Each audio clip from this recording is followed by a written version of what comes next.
Everyone knows the story of the Titanic, but not many people know that Titanic had two sister ships, and that on the night of its sinking, one of them was rushing to help but didn't make it in time.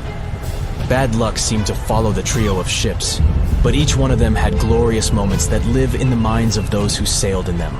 Keep on watching to discover a story of awe, ingenuity, and ill fate. And don't forget to click the subscribe button and turn notifications on to join us on the bright side of life. You know how the iceberg hit the Titanic, how the band played to the end, and how the whole tragedy unfolded, but before it happened, it would have seemed an impossibility for such a ship to meet the end it did. None of that could have been foreseen by White Star Line, the company who built the Titanic, who had high hopes for what the unsinkable ship and its sister ships, the Britannic and the Olympic, would accomplish. The Olympic was the first of the trio to make sail on June 11, 1911, heading towards New York. The sheer size of it would wow the crowds. The Olympic's maiden voyage went without incident, and a crowd of 8,000 people in New York got to explore its luxurious accommodations while it was docked there. There were high expectations for the massive ship, but just around 2 months later, the Olympic crashed with the HMS Hawke. The Hawke got the brunt of the damage, as the bow was left flat as a pancake. After the crash, the Olympic made its way slowly back to Belfast, where the Titanic was being constructed. On the dock, people could see the two enormous ships side by side, as parts of the Titanic were used to put the Olympic back in shape. A rare sight to behold. And on April 14, 1912, the Titanic hit an iceberg, and minutes later, the crew radioed nearby ships for help. That night, the Olympic was returning from New York when it received the distress signal. The ship turned around and rushed at full speed towards the Titanic, but they were so far away that they would have arrived next night.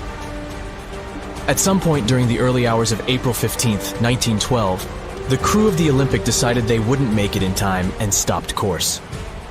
The survivors of the Titanic were eventually rescued by the Carpathia. Olympic was set up with lifeboats for all crew and passengers after the Titanic sank.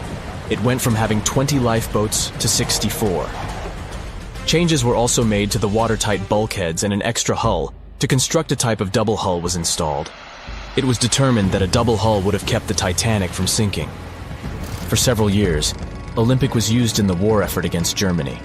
Throughout the years, Olympic carried over 200,000 passengers, which included thousands of Americans fleeing from Europe and troops battling during World War I.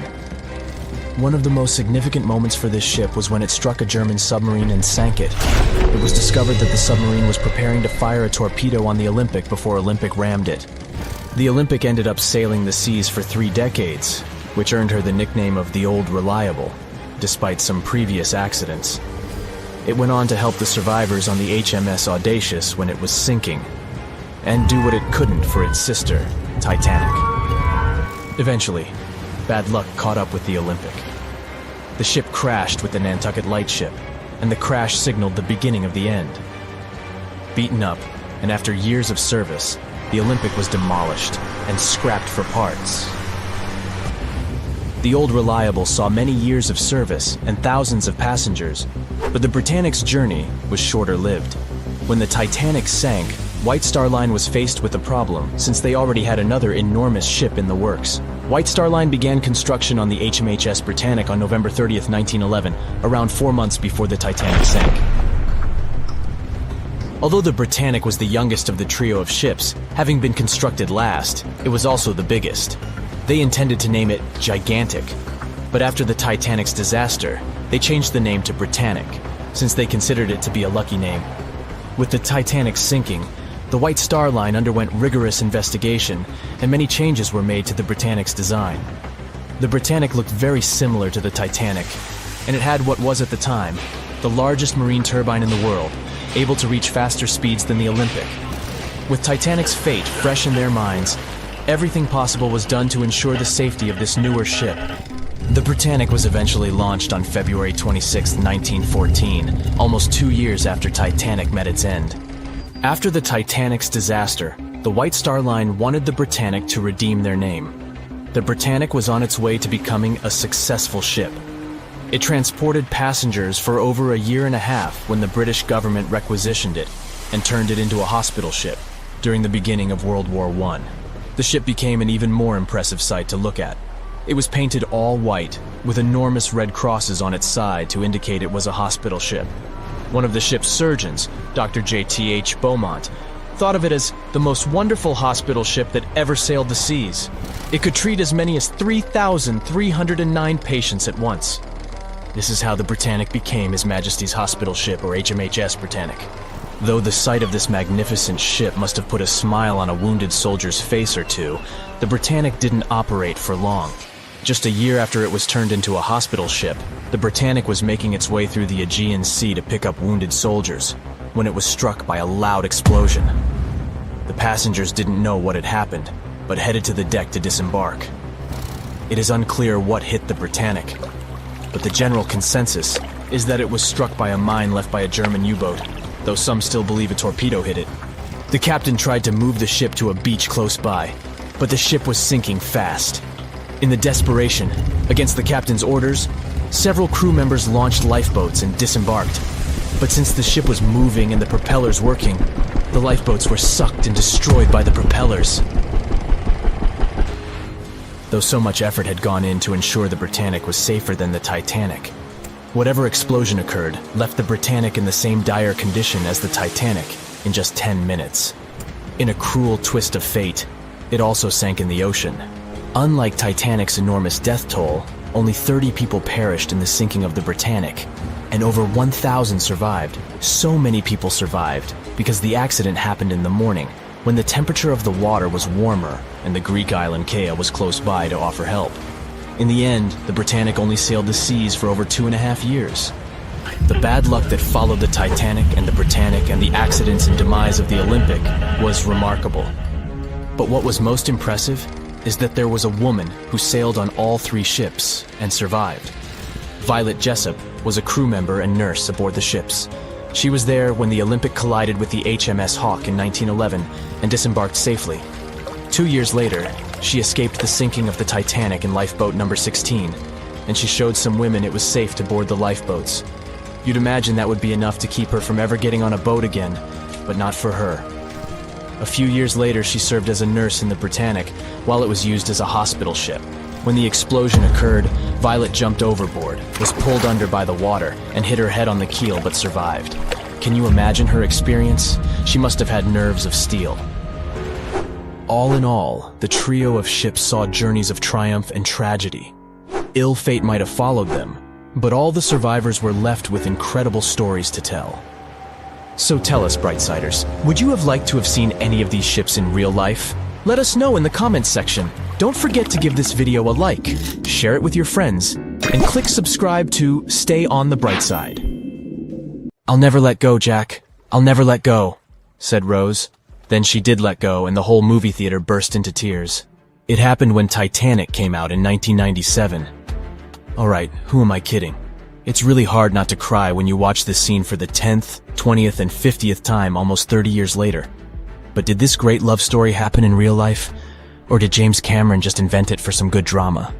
As much as I don't want to disappoint you, Jack and Rose never fell in love on board the real Titanic. There was a real Jay Dawson on the luxurious ocean liner, but he was a crew member, and his full name was Joseph.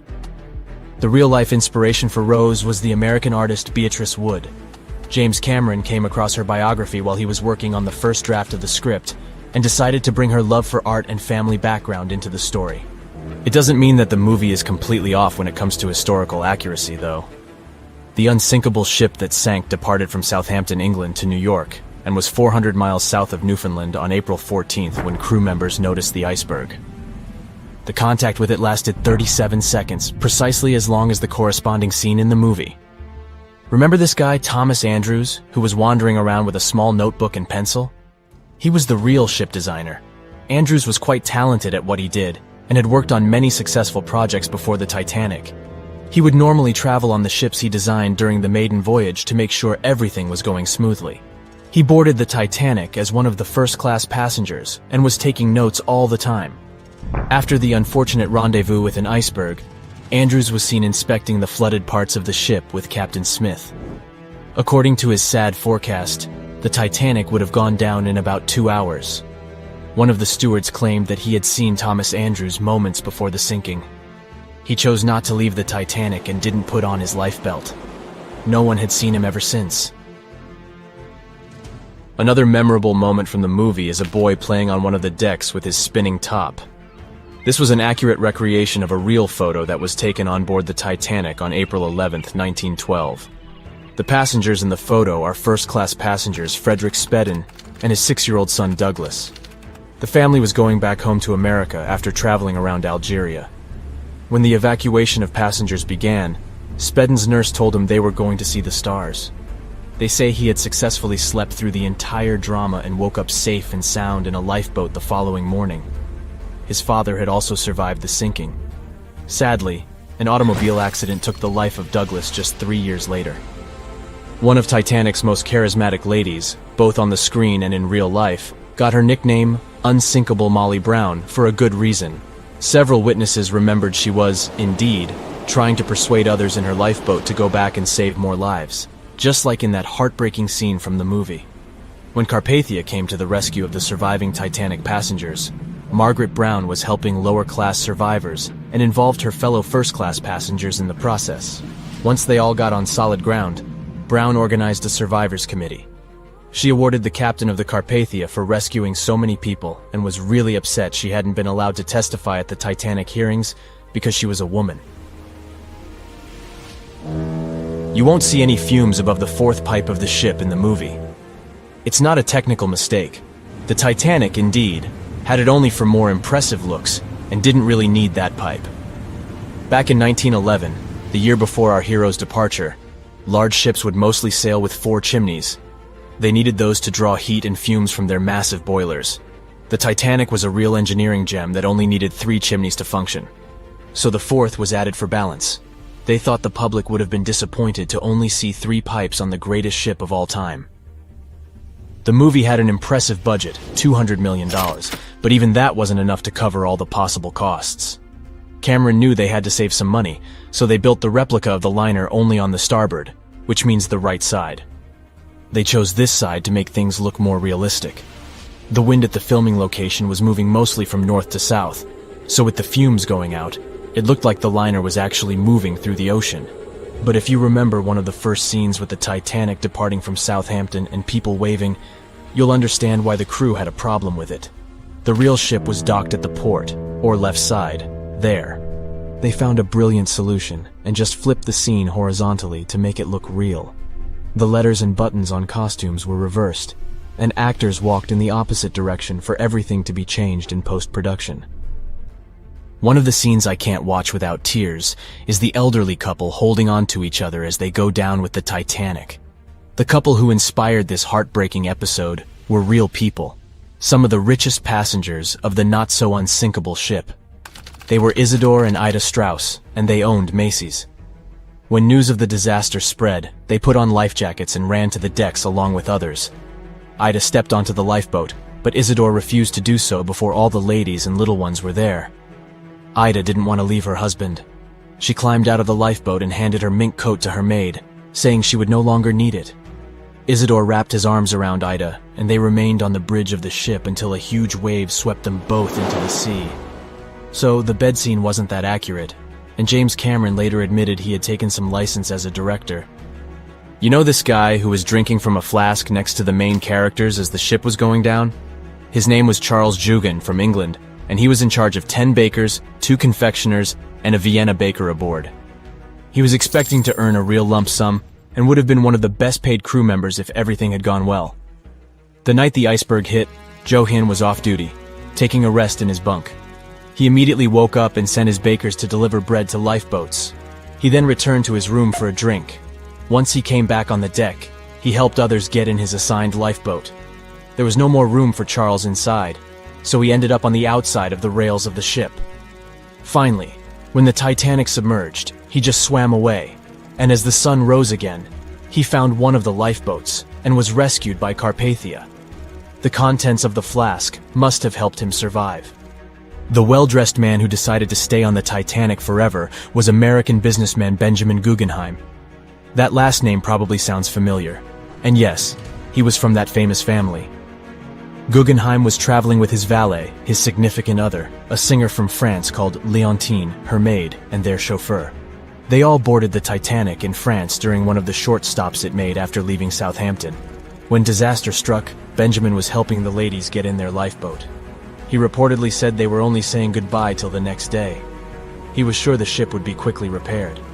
After helping many women and youngsters get in the boats, Guggenheim chose not to fight over the remaining seats. He and his valet returned from the decks to their first-class suite and put on their finest suits to go down like gentlemen. They said it was the most technologically advanced ship. They said it was unsinkable. And when it sank, they made a movie about it. These were the main reasons why the Titanic disaster became world famous. But unfortunately, this is not the only large-scale shipwreck. And sadly, there have been cases much worse than the tragedy of the Titanic. One of them occurred on April 27, 1865. The Sultana steamboat carried passengers and cargo daily between St. Louis and New Orleans. It was a pretty large wooden boat with 3 decks and was 260 feet long and 70 feet wide, almost twice the size of a basketball court. The ship could carry about 350 passengers, but on that unfortunate day, more than 2,000 people were on it. On April 23rd, she was making a routine voyage from New Orleans when it broke down. Something was wrong with the boiler, so the vessel docked in Vicksburg for repairs. At the port, the ship's captain, James Cass Mason, found out about an excellent opportunity to earn a lot of money. All he needed to do was to transfer a large group of former prisoners to the north. The captain agreed to do it, but the problem was that the boiler required a lot of time to repair. Mason was afraid that his competitors would take the job, so he decided to sail despite the malfunction the ship had. He patched up the holes in the boiler instead of a big repair and invited all the ex-prisoners on board. So, there was a broken boiler, an excess number of passengers, a lack of lifeboats, and not the best river conditions. Also, the captain refused to send the ex-prisoners to the hold, so they were all with ordinary passengers. There were strong chances for a shipwreck, but the greedy desire to earn more money was stronger. The Sultana went on a voyage and sailed up the river for 2 days. At this time, one of the biggest Mississippi floods in history began.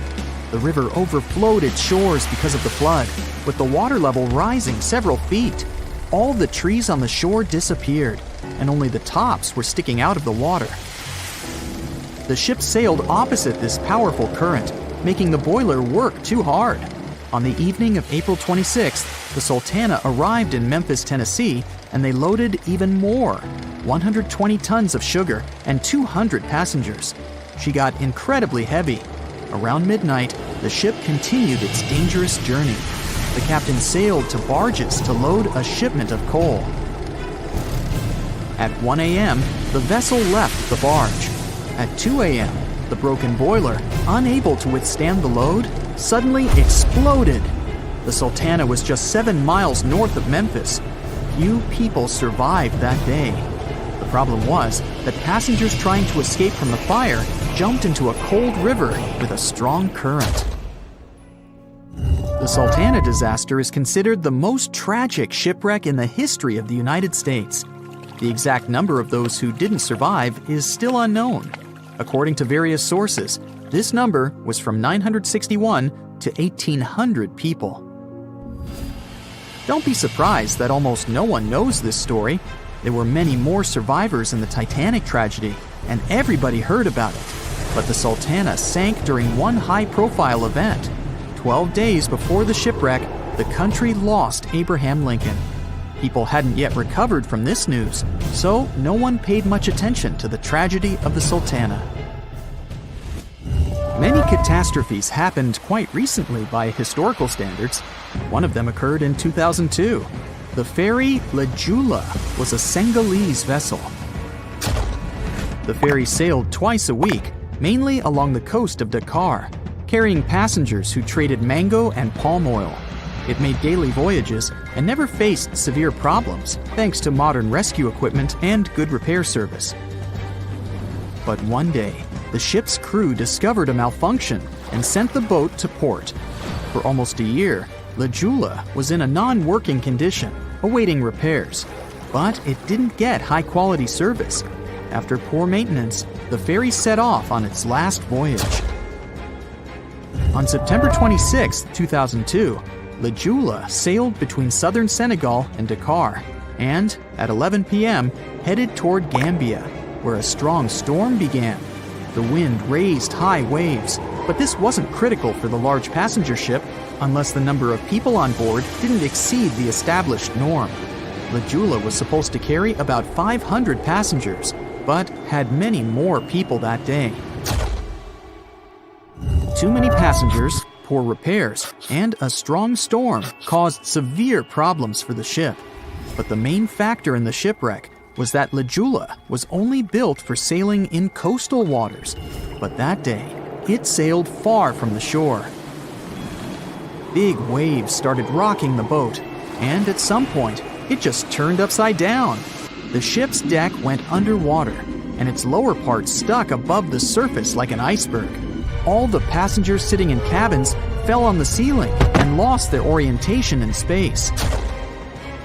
There were no holes or damage in the ship's hull, and water flooded the lower decks for a long time. The vessel stood in a twisted position for several hours.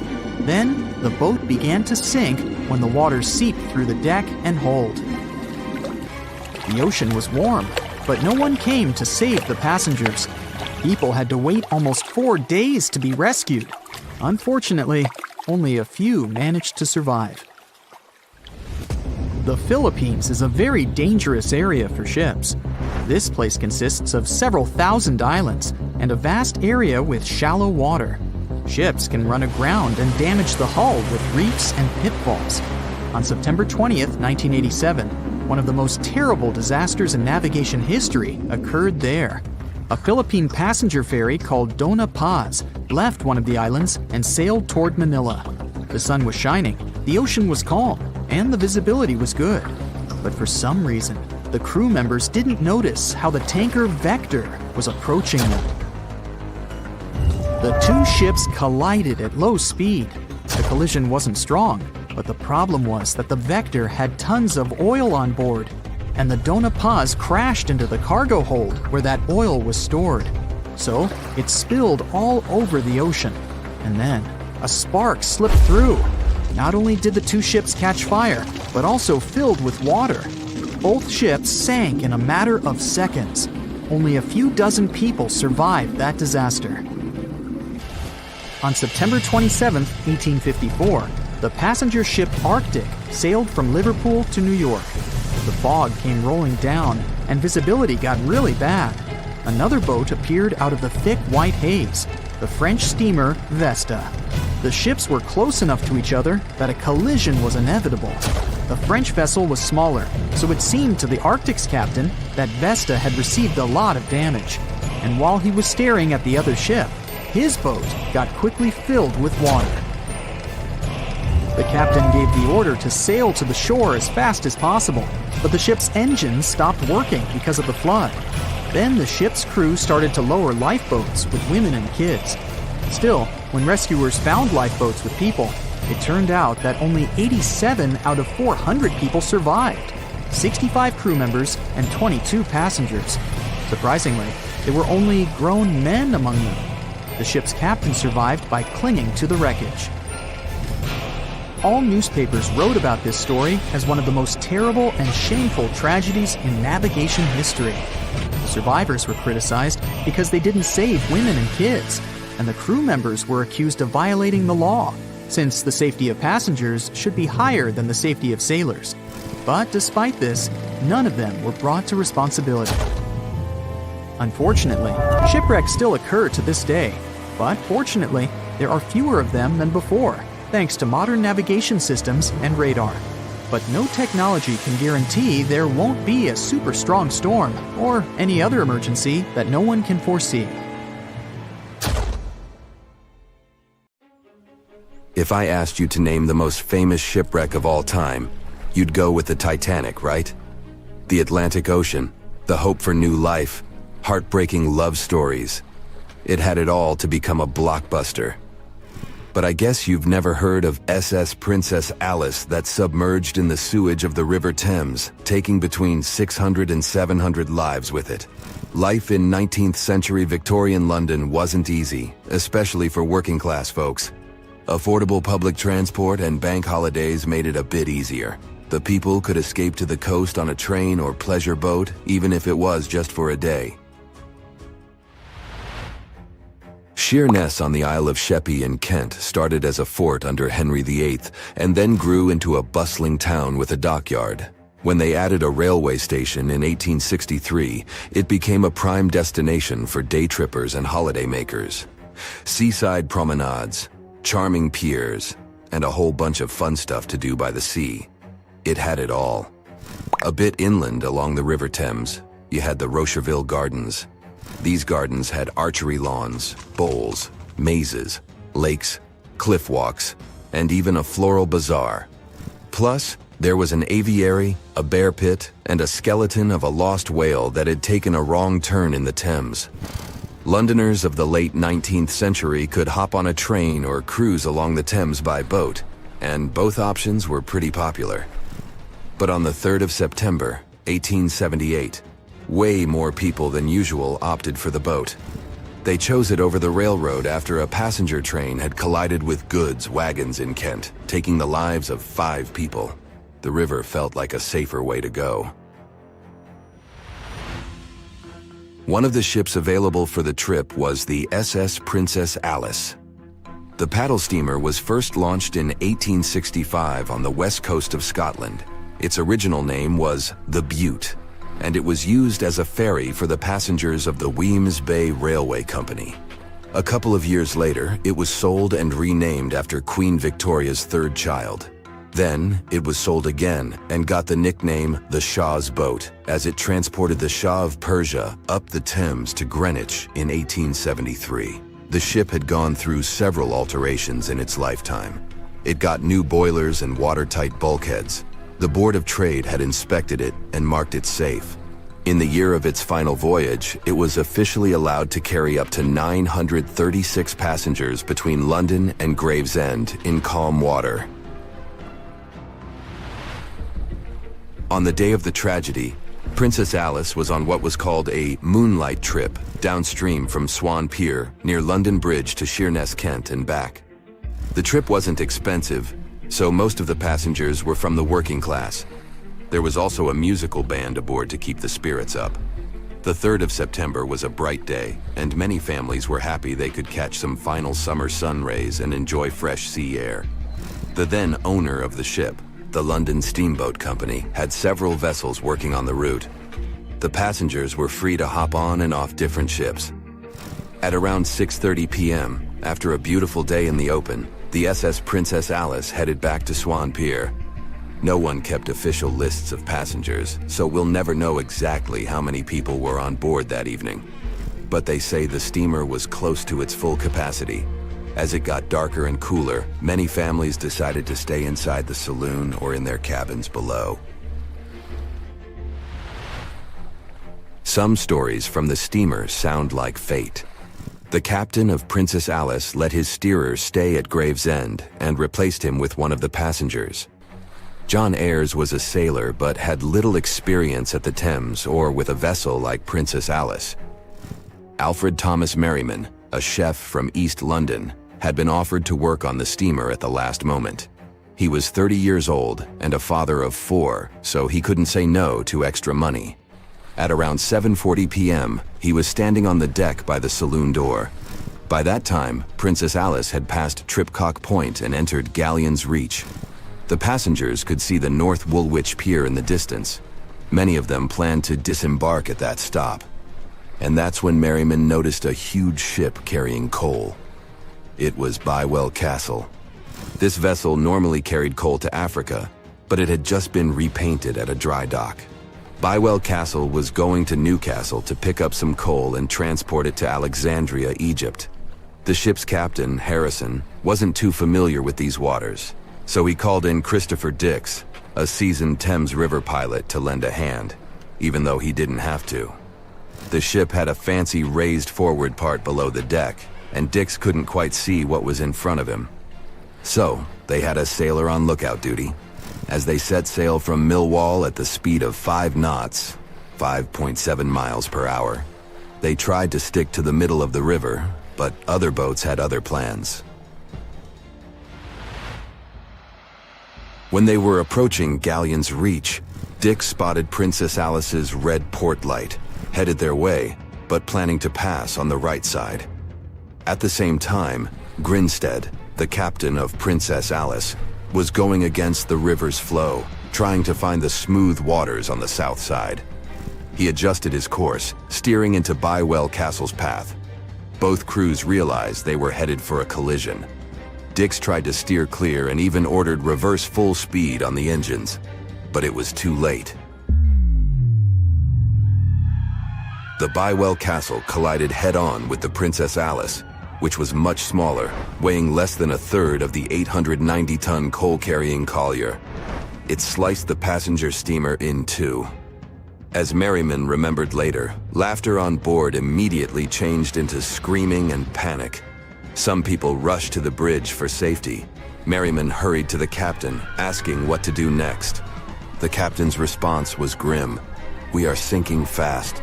Do your best."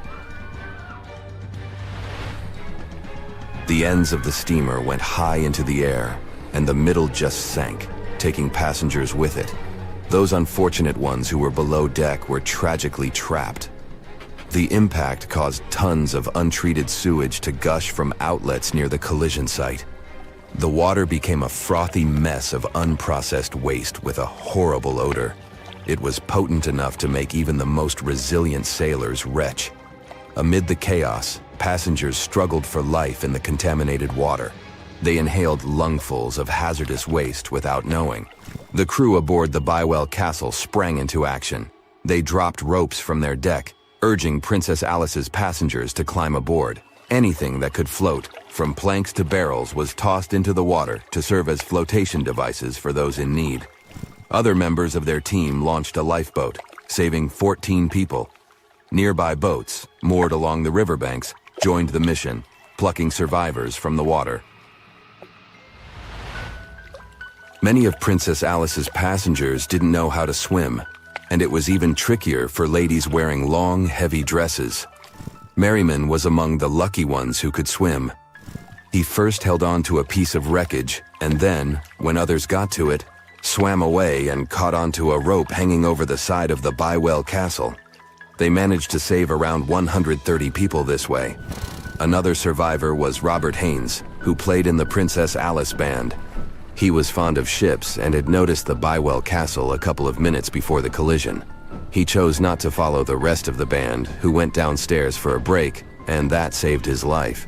Princess Alice's sister ship, Duke of Teck, arrived 10 minutes too late to assist with the rescue efforts. Only 2 people who had been below deck or in the saloon managed to survive the collision.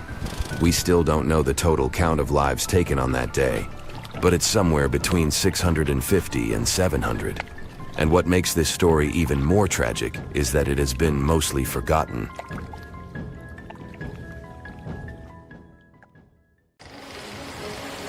It was 11:39 at night when the Titanic's lookout shouted, "Iceberg, right ahead!" Swift action on the bridge to reduce speed and change the ship's course didn't help, and you already know how the story ends. Since then, we've regarded what happened to Titanic as a once-in-a-lifetime event. Is it, though? The Titanic sank in 1912. Forget about fancy GPSs or weather satellites. At the time, ships were responsible for warning each other about the location of icebergs, like a "hey man, trust me on this" situation. Then the Titanic disaster happened. To call it a disaster is an understatement, so specialists felt the need to form an organization to avoid this kind of accident happening again. That's why, a year later, they created the International Ice Patrol, or IIP for short. Up to this day, this group has been responsible for giving ships advanced warnings about ice threats. IIP improved their methods over the years, from ship reports and aircraft patrols to satellite images. Recently, they've also been using oceanographic buoys. floating devices providing real-time information about ocean conditions up to 164 feet below the surface to predict the potential drift of icebergs. Luckily, IIP is doing an excellent job in reducing ship iceberg collisions. But don't get too comfortable, because even the most advanced detection equipment can't entirely avoid an unfortunate situation. Between 1980 and 2005, there were 57 incidents involving vessels and icebergs. And the chilling truth is that today's ships are more likely to run into an iceberg than the Titanic was. Studies have shown that 1,038 icebergs crossed the area where the Titanic sank back in 1912. You might think that's a lot, but scientists say it's not really a big deal. I mean, yeah, it's on the higher side, but there have been 14 years with even more iceberg activity since then. Nowadays, the number of icebergs is going up due to the accelerated melting of Greenland's glaciers. And since more ships are heading into polar waters, the chances of ships bumping into icebergs are higher. But the real danger for captains is invisible enemies, called growlers and bergy bits. Growlers are these small icebergs that can be the size of a regular door. And bergy bits are also considered small, measuring around the size of a school bus. These icebergs might seem harmless, but they're actually tricky since they can be completely invisible to radars or satellites. Let's see what happens when a modern cruise ship as big as the Titanic hits one of these small icebergs. Meet the Norwegian Sun, a luxurious cruise ship like Titanic, as it has the capacity to accommodate 2,400 passengers and more than 900 crew members. On July 2022, this cruise ship was on its way to Hubbard Glacier in Alaska when it found itself in the middle of a dense fog. Suddenly, passengers felt an impact and were terrified as the ship experienced a severe jolt. The fog immediately cleared and they realized what had happened. The Norwegian Sun had collided with an iceberg of the growler type. But the outcome was entirely different from Titanic. Thankfully, there were no injuries, and both the passengers and staff reached the Alaskan docks safely. Expert divers checked the condition of the boat, and they discovered that the ship had suffered some damage after the collision, so the rest of the trip was canceled. Now don't stress about packing for your next trip across the Atlantic, because accidents like the one with the Norwegian Sun are really rare. I mean, it's common for ships to encounter ice, but what's unusual is for it to be a problem. Most modern cruise ships wouldn't get physically damaged by an iceberg, and there's a reason for that. You see, the steel used in the Titanic also played a significant role in the disaster. The unsinkable ship, after all, was not so impact-resistant. Back then, the Titanic's hull was constructed using around 2,000 steel plates, which are believed to have been produced in an open hearth furnace. As a result, the steel contained a high concentration of phosphorus, oxygen, and sulfur. High levels of these elements make steel brittle at low temperatures, causing it to fail upon impact. While the steel used on the Titanic was of the highest quality available at the time, it wouldn't meet the safety standards of modern ships, and it was approximately 10 times less safe than what today's vessels use. But the most significant difference between the design of the Titanic and a modern ship lies in how the hull is put together. You see, the Titanic was built using over 3 million rivets for its hull and upper deck structure. So, when it struck the iceberg, the rivets started a chain reaction, causing the entire section of the hull to collapse simultaneously, causing an uncontrollable flood of water. In contrast, modern ships use a method called submerged arc welding, which fuses the edges of metal pieces together, creating a strong and continuous bond. This is safer because if any part of the ship gets damaged, the tear doesn't spread, making things worse. The damage remains contained within that section. Okay, so small icebergs are becoming more common, and vessels have been adapted to deal with them. But there's still one more scenario to consider. What if a huge cruise ship hit an iceberg the size of a 5-story building? Imagine we've just created the world's largest cruise ship on the planet. Let's call it the Bright Seaside. Our floating resort is massive, 4 times the size of the Statue of Liberty. It's longer than the Titanic by 318 feet and carries about 3 times more passengers and crew. And just like the Titanic, our fictional ship can cruise at a top speed of around 23 knots. Now, picture this scenario. The bright seaside is cruising at full speed in freezing waters. It's the middle of the night, and the captain doesn't realize that all the iceberg detecting equipment on board isn't functioning. It stopped working 3 days ago. It's very foggy out there, and the lookout also fails to spot a 45-foot-tall iceberg. If that whole situation played out, and the ship smacked into the iceberg head-on, well, it could potentially lead to a sinking. But you can see how unlikely that is, right? That's why experts are quite confident in saying that ice isn't likely to sink modern cruise ships. It's also worth mentioning that safety measures have improved a lot since Titanic. A modern large vessel can take days to sink, which provides enough time to keep everyone safe. Crews are definitely better prepared to handle evacuation procedures, and passengers should also go through safety training before cruising. I know, it is annoying to do that when all you want to do is drink a lemonade or some other beverage by the pool. But, all these safety tips are what saved the MS Explorer from becoming a modern Titanic.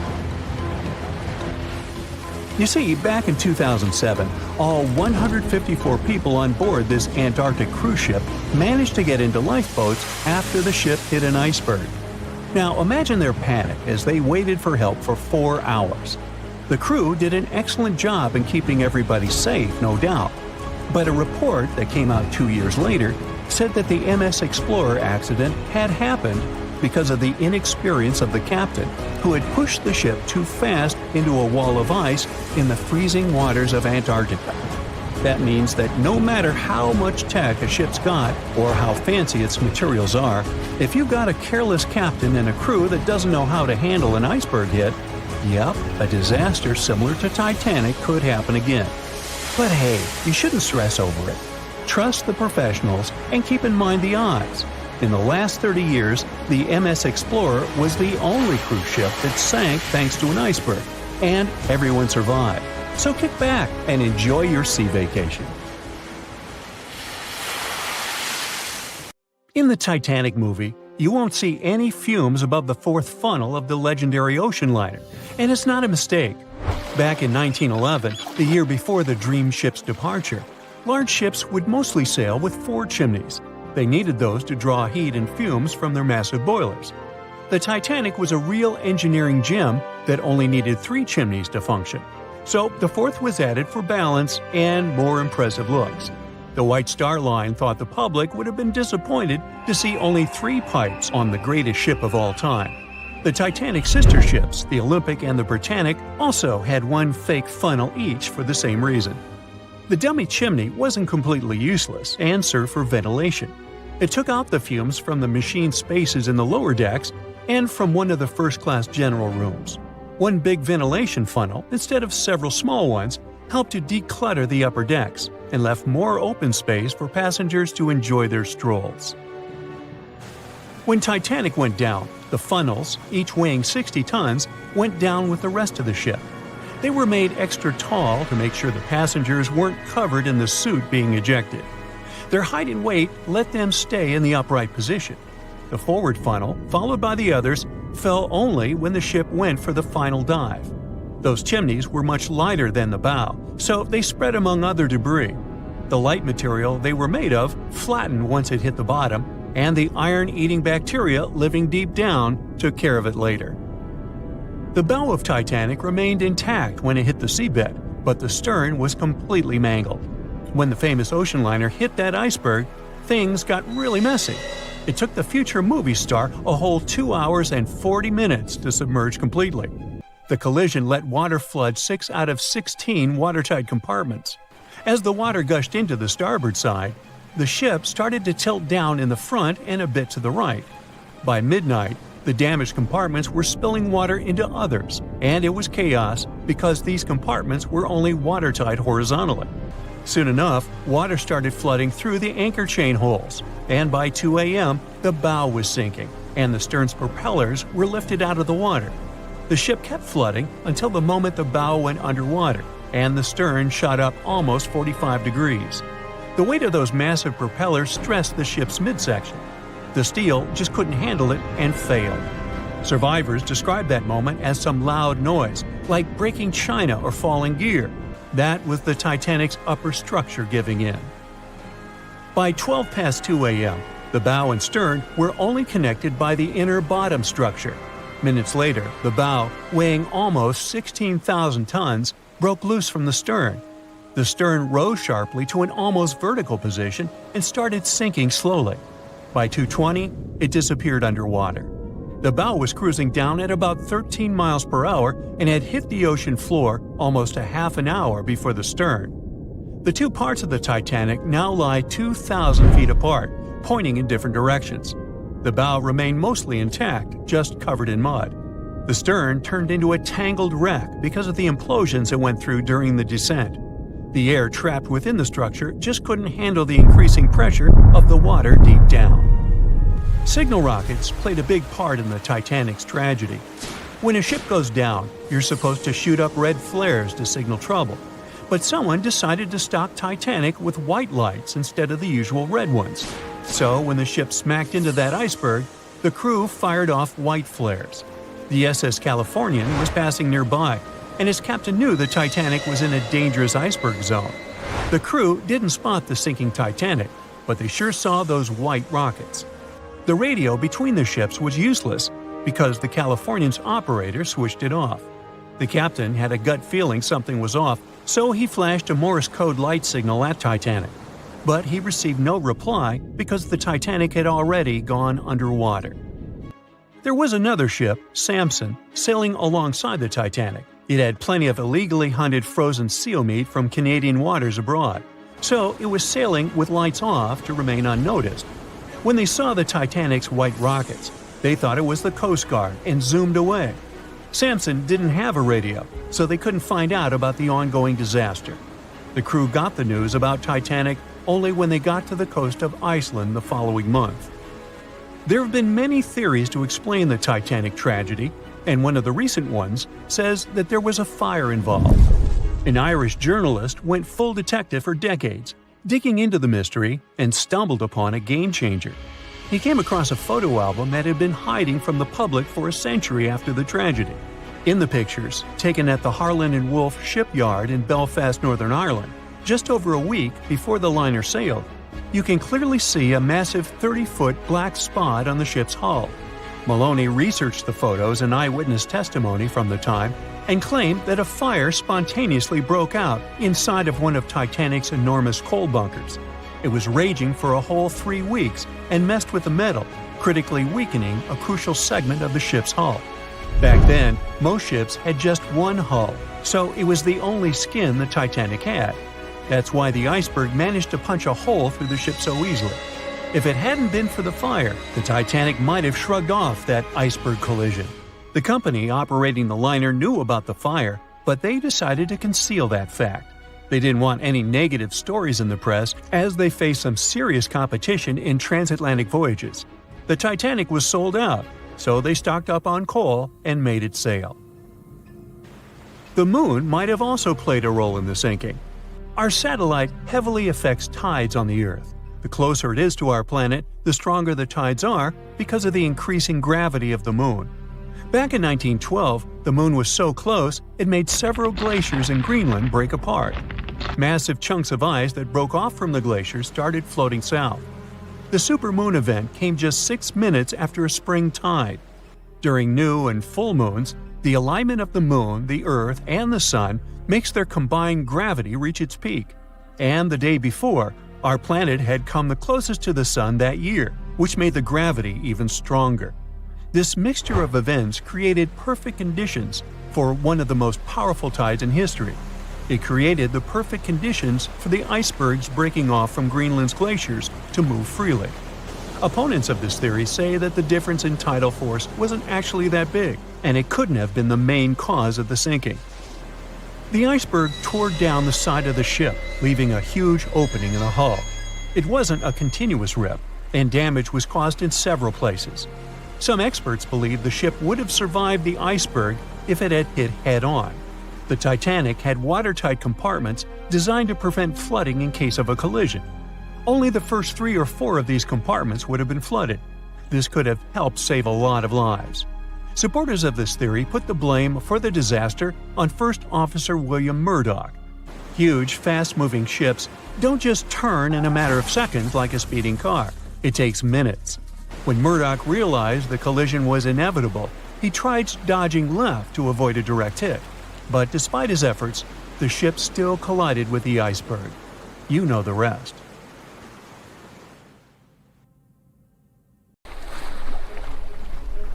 The lookout shouts, "Iceberg, right ahead!" The Titanic strikes the ice.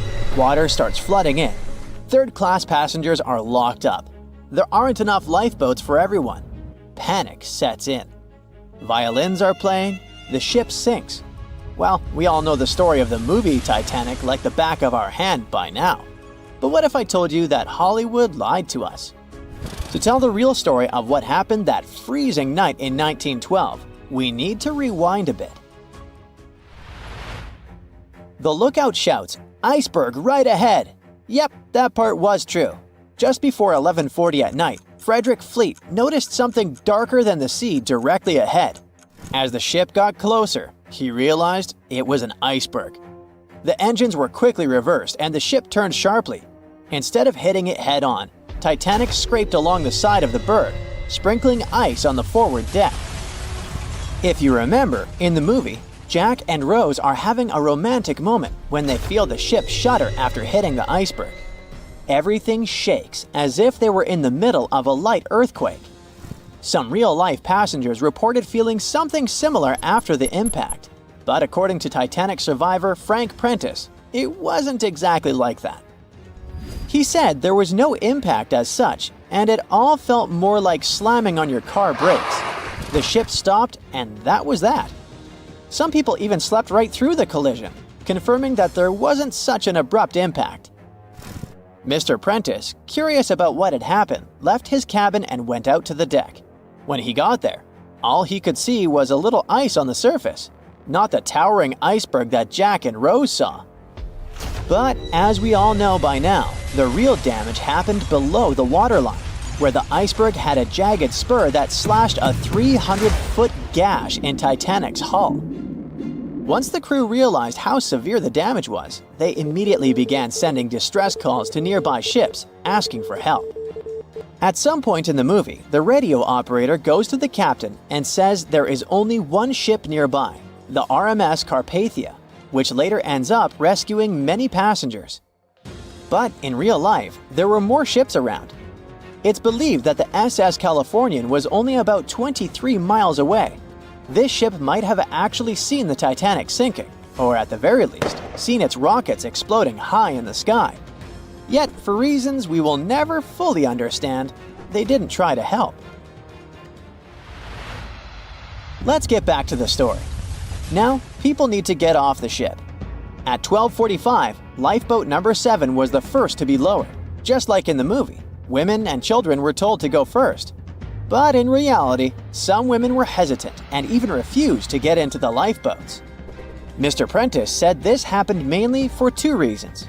First, these lifeboats were high and passengers were terrified of the 70-foot drop from the deck to the ocean below.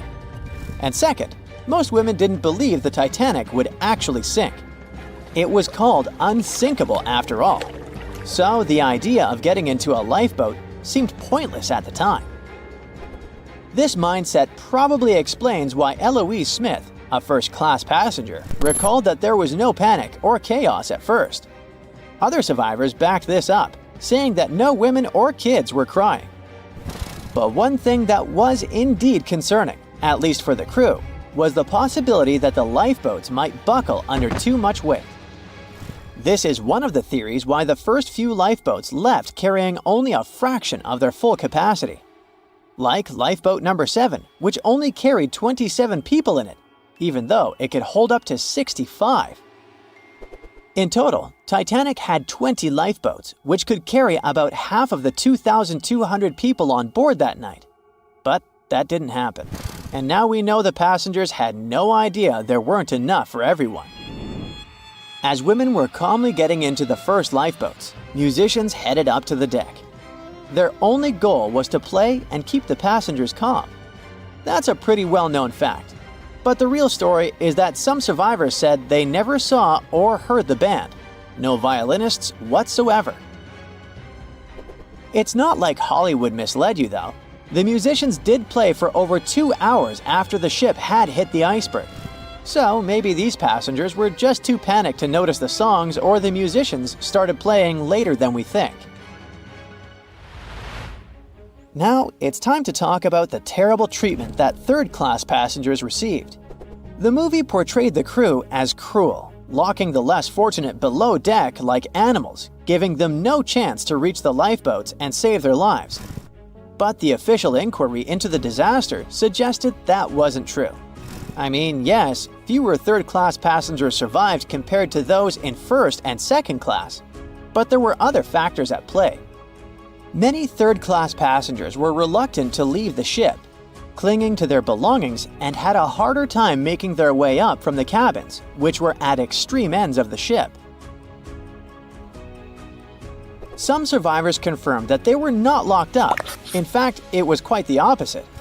Mrs. George Wabi, a Lebanese woman traveling in third class, said that when chaos had erupted, some brave crew members and well-dressed first-class passengers had actually helped her get up to the first-class deck and eventually onto a lifeboat.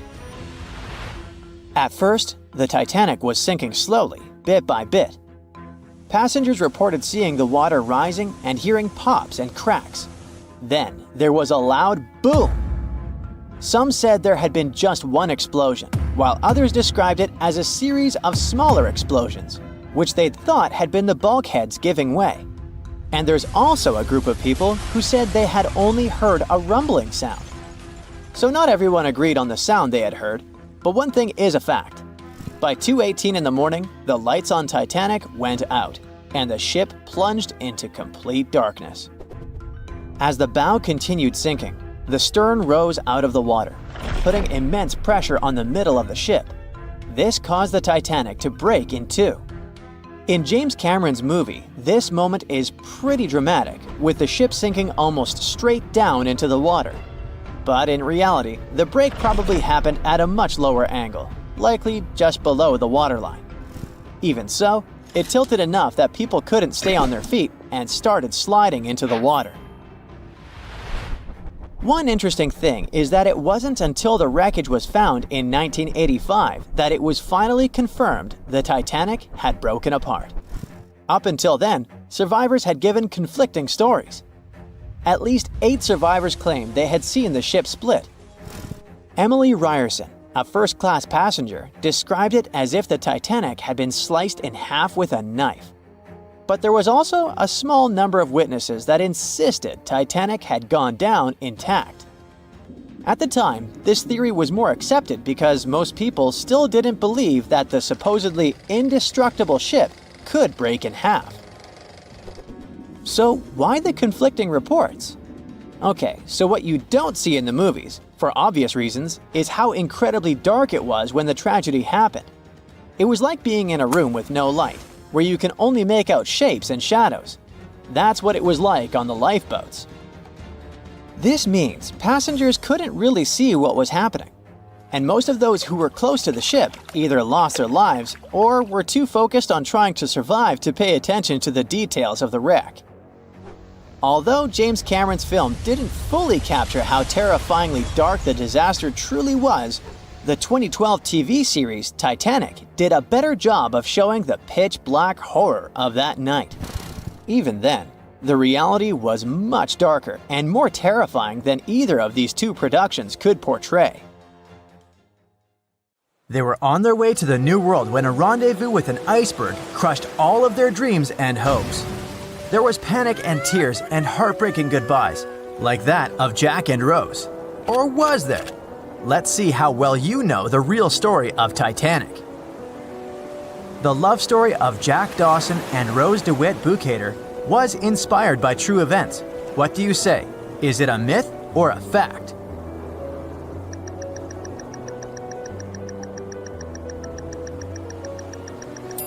The most emotional Titanic love story was actually all made up by the screenwriter and director of the famous movie, James Cameron. Some passengers featured in the movie were real though, and by a mere coincidence, there was a J. Dawson on board.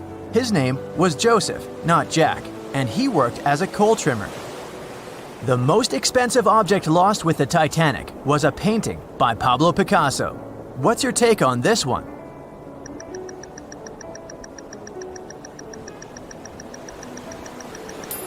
It's a myth, another one given to us by the famous movie.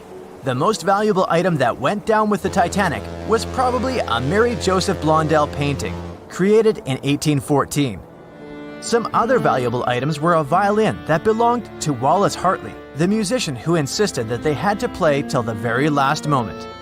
There was also a 1912 Renault Type CB Coupe de Ville that would now cost millions of dollars, a handwritten manuscript by Joseph Conrad, first edition essays by Francis Bacon, 5 Steinway grand pianos, and, of course, some fine china plates and cups, and first-class passengers' jewelry.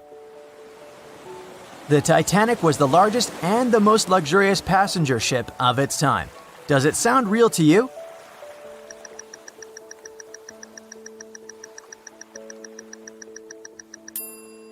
Yep, it's totally true. In April 1912, the Titanic was the largest ship ever built. It was 882 feet long and had a maximum passenger capacity of 2,435 people. That's not a lot compared to the largest cruise ship of today, the Symphony of the Seas.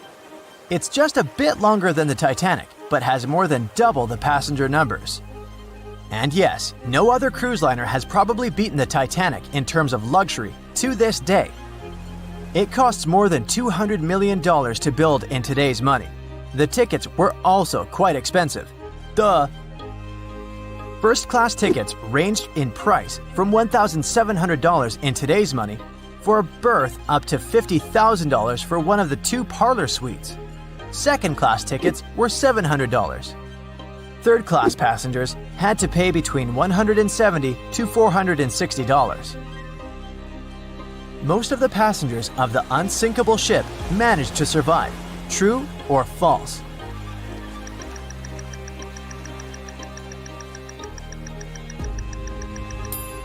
Sadly, it's false. Only 37% of all the passengers actually survived the meeting with the Titanic. Around 61% of the first-class passengers, 42% of the second-class passengers, and 24% of the third-class passengers made it out alive. The Titanic was passing through the Bermuda Triangle when things went wrong, and that's probably why it sunk. What do you say, myth or reality?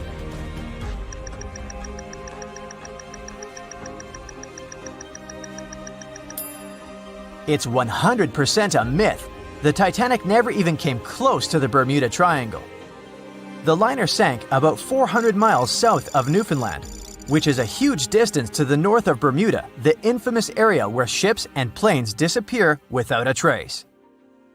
We might have the moon to blame for the sinking of the Titanic. True or false?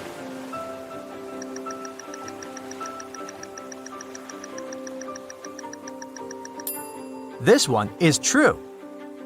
The moon heavily affects the tides on Earth. The closer the moon is to the Earth, the stronger the tides are because of the increasing gravity of our satellite. Back in 1912, the moon was so close it made several glaciers in Greenland break apart. Massive chunks of ice that broke off from the glaciers started floating south. The supermoon event came just 6 minutes after a spring tide, the alignment of the moon, the sun, and the Earth that makes their combined gravity reach its peak twice a month. And the day before, our planet had come the closest to the sun that year, which made the gravity even stronger. This mixture of events created perfect conditions for one of the most powerful tides in history. Icebergs breaking off from Greenland's glaciers drift off to the coastal waters of Labrador and Newfoundland, where they often run aground. To move on, they need to either melt and become lighter or catch a high tide that would carry them further. The 1912's tide was as high as it gets. So they shifted many shipping routes south because of the huge amount of icebergs. but not the Titanic, of course, as they believed it was unsinkable. It took 4 hours and 40 minutes for the Titanic to sink. What do you say?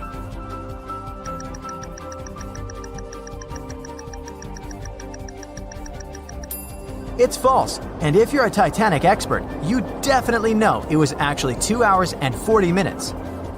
And this was slow enough, given the damage caused by the iceberg. It didn't sink faster, thanks to the ship's construction. There were 16 watertight compartments in the lower part of the ship. They worked as a lifeline. When the iceberg crashed into the hull, it broke into 6 boxes. The Titanic could have stayed afloat only if 4 compartments had been damaged. Water filled the first 6 compartments within 1 hour.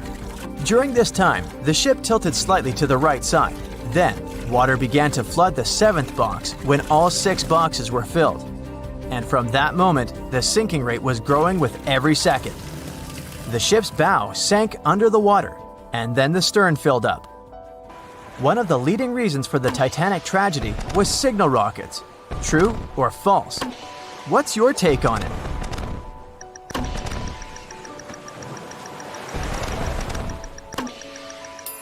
This one is true. When any ship sinks, the crew members must release red flares. It's a signal to all nearby ships that someone is in trouble. But for an unknown reason, someone put white lights in the Titanic's rocket box. When the ship crashed into an iceberg, the crew members released white flares. Another ship, SS Californian, was nearby at the time. Its captain knew the Titanic was going through a dangerous iceberg area. The crew of this ship didn't see the Titanic in the dark, but they noticed white rockets. Radio communication between the vessels didn't work. The SS Californian operator turned off the receiver. The Californian captain felt that something was wrong, so he sent a Morse lamp signal to the Titanic. But it was too late. The ship was already underwater, so no one could respond. Another ship, Samson, was sailing alongside the Titanic. It drifted with lights off since it was catching seals, and that's not legal. When the captain saw the Titanic's white rockets, he thought it was the Coast Guard. So Samson sailed away as fast as they could. They realized they had abandoned the drowning passengers once they made it to Iceland and learned the horrible news. In 1996, one expedition managed to raise the Titanic from the ocean floor. Do you believe it?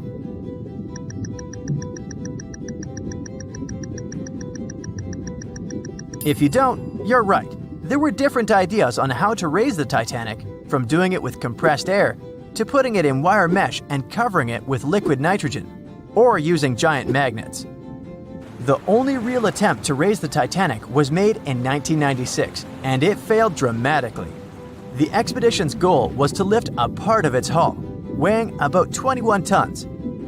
It would still have been the largest piece to see the sunlight again, if the operation had succeeded, that is. They lowered 4 large bags filled with diesel fuel to the bottom of the ocean and attached them to the hull plate. Then, the fuel bags were released and they started lifting the pieces on their own. The plate was about 200 feet below the surface when the weather got rough.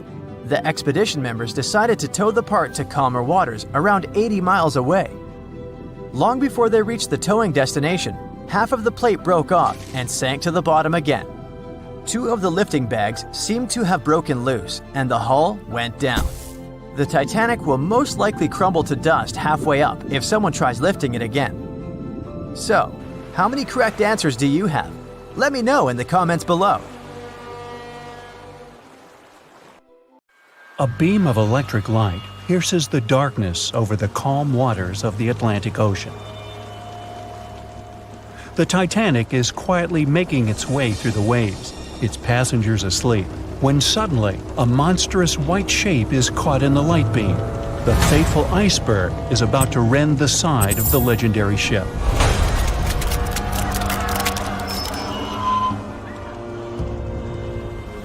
April 14, 1912, only 2 days before someone will take a photo of a giant iceberg with a pretty unusual elliptical shape.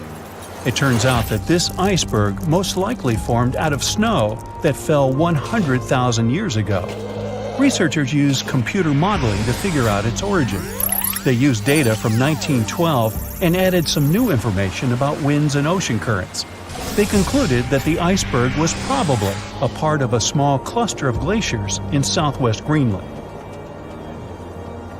These days, it's possible to calculate the routes of such icebergs in any given year in the past. So the infamous chunk of ice was on its way from Greenland to an area further south from Cornwall. If the ship had passed through that region only 2 days later, the iceberg would have moved far away from the point where they met.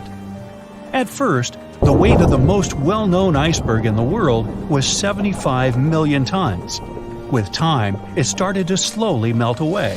And when it sank the Titanic, its weight was only 1.5 million tons. By the time of the collision, it had probably been melting for months, but it was still a true monster. When the Titanic sank, the iceberg was 400 feet long, and more than 100 feet of its surface was above the water. Some people believe it was a supermoon that caused the Titanic to sink. That night, there was a rare lunar event. It hadn't happened for 1,400 years. In normal conditions, the iceberg wouldn't have traveled so far south without melting and losing the largest part of its mass. But the supermoon could have been the reason for an unusually high tide that pulled the iceberg away from the glacier way faster than usual. There's a specific type of bacteria that slowly consumes the remains of the Titanic. Salt corrosion, ocean currents, freezing temperatures, plus this rust-eating microorganism might consume the entire wreckage. American actress Dorothy Gibson was aboard the Titanic. She survived, and when she arrived in New York, she started filming a movie called Saved from the Titanic almost right away. The movie was released only a month after the Titanic sank, and in the movie, she even wore the same shoes and clothes she had during the actual disaster. The movie was a big success at that time, but the only known copy was destroyed in a fire. 14 years before the Titanic sank, a novella called Futility had been published, and it seemed to have predicted the whole event. The plot centered around a fictional ship called the Titan that sank during its voyage. The Titan was almost the same size as Titanic, and they both went to the bottom in April. The reason was hitting an iceberg, too. Both the real and fictional ships were described as unsinkable, and both of them had the legally required number of lifeboats, which, as it turned out later, were nowhere near enough. We've seen it in the movie, but there were some real-life love stories happening on the Titanic, too. 13 couples even took a trip on the Titanic as part of their honeymoon. One of the couples owned Macy's department store in New York. Once it became clear the Titanic was rapidly sinking, the woman refused to go into a lifeboat without her husband. But he didn't want to join her while there were still women and children who he thought had to go first. Then his wife gave her coat to her maid. She insisted that the maid should get into the lifeboat, and she wanted her to be warm. As for the woman herself, she decided to stay with her husband till the end. Some people believe Titanic sank because of a mummy, not an iceberg. It all started around 1000 BCE with a mysterious woman who lived in Egypt, in the City of Thieves. People knew little about her, but they called her a priestess. Her mummy was put in a wooden sarcophagus and covered with a large lid with the image of her face and some mystical inscriptions. This place had been hidden until the first half of the 19th century, when a group of locals accidentally came across it. They disturbed her peace. No one knows how, but the mummy disappeared that day without a trace. A couple of decades later, a group of rich friends from England traveled to Egypt and found the empty mummy casket with the image of the priestess, whose dark eyes seemed to be looking into the void. They decided to buy it, but the buyer disappeared the same night before he even got the case. All members of the group had some accidents. The casket changed its location a couple of times until it, as some believe, ended up on the Titanic. It took more than 70 years for a robot submarine to find the ruins of this legendary ship. The wreck lies nearly 13,000 feet under the surface of the Atlantic Ocean, split into two halves. Why did the liner break apart? No one knows exactly. Some think it happened because of the water that got inside when the ship collided with the iceberg. The pressure was so powerful it separated two parts of the vessel, starting with the ship's bottom structure. Others say it was because of the hull rivets. They had a high concentration of slag or smelting residue, and that's something that can cause the metal to split apart. The ship generally had many flaws, starting with the design. The watertight bulkheads weren't completely sealed on top. This allowed the water to flow between the compartments and, in the end, sink the vessel. The iron of the ship's rivets and steel of the hull ended up ruined because of high sulfur content, cold temperatures, and high speeds.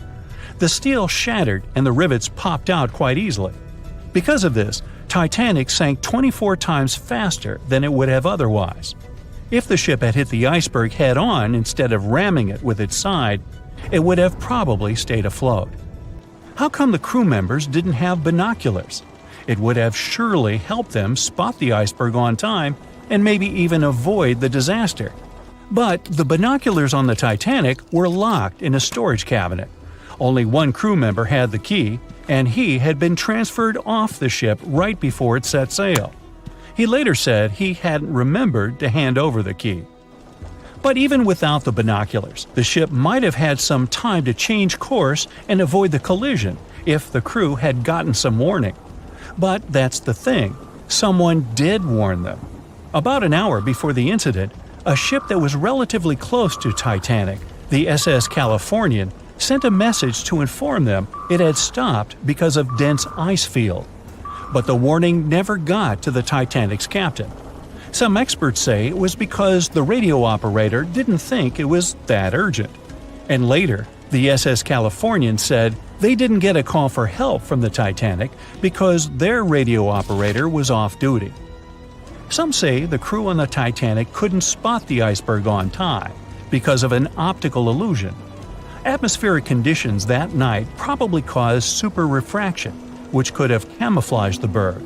After all, no one actually saw the iceberg until it was too close to the ship to somehow avoid the crash. Not even a whole minute passed between the moment they saw the iceberg and the collision. It was only 37 seconds, and it took Titanic 2 hours and 40 minutes to disappear below the ocean's waves.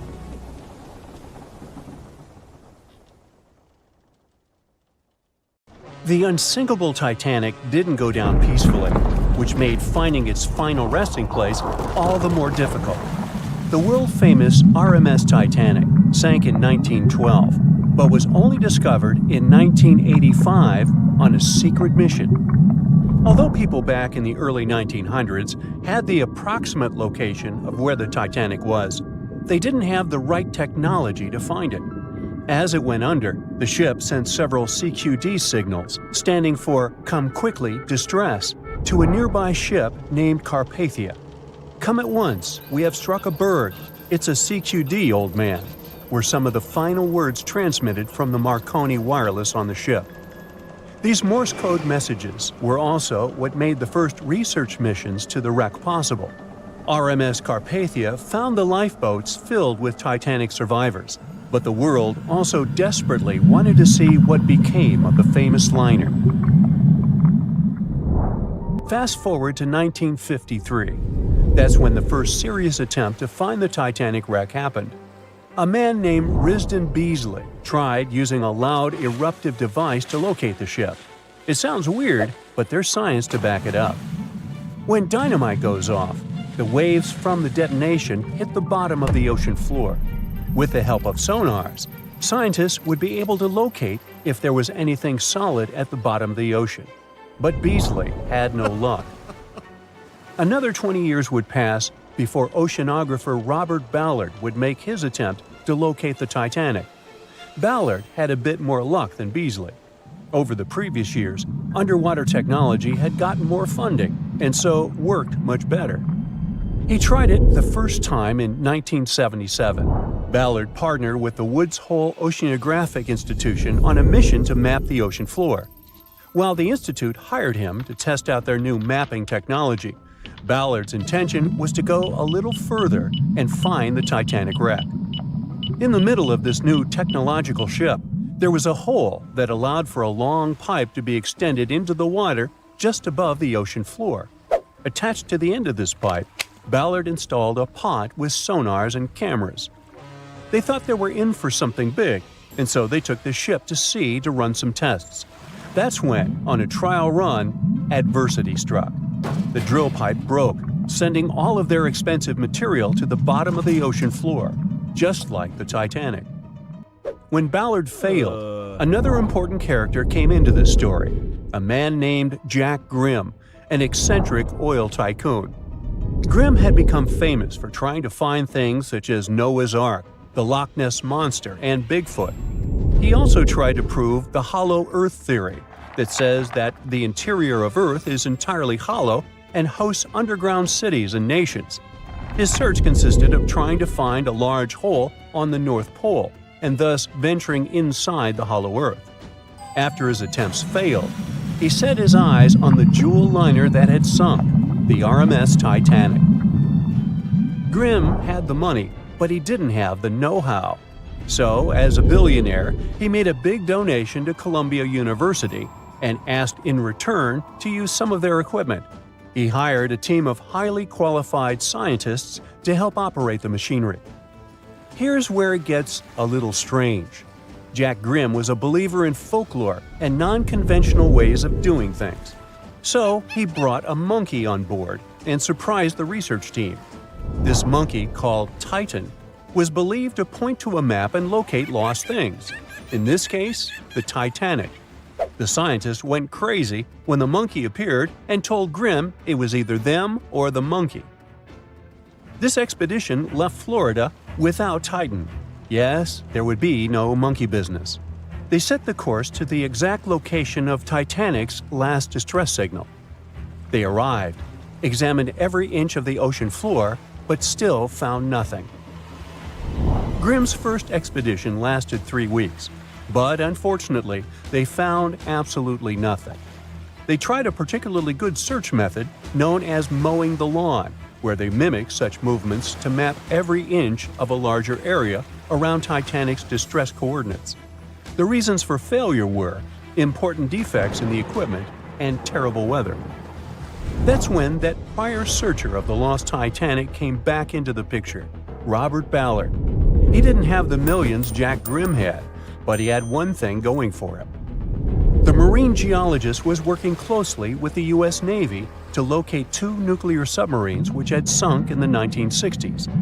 Ballard himself says he was living 2 lives, one as a researcher and the other as a Navy intelligence officer.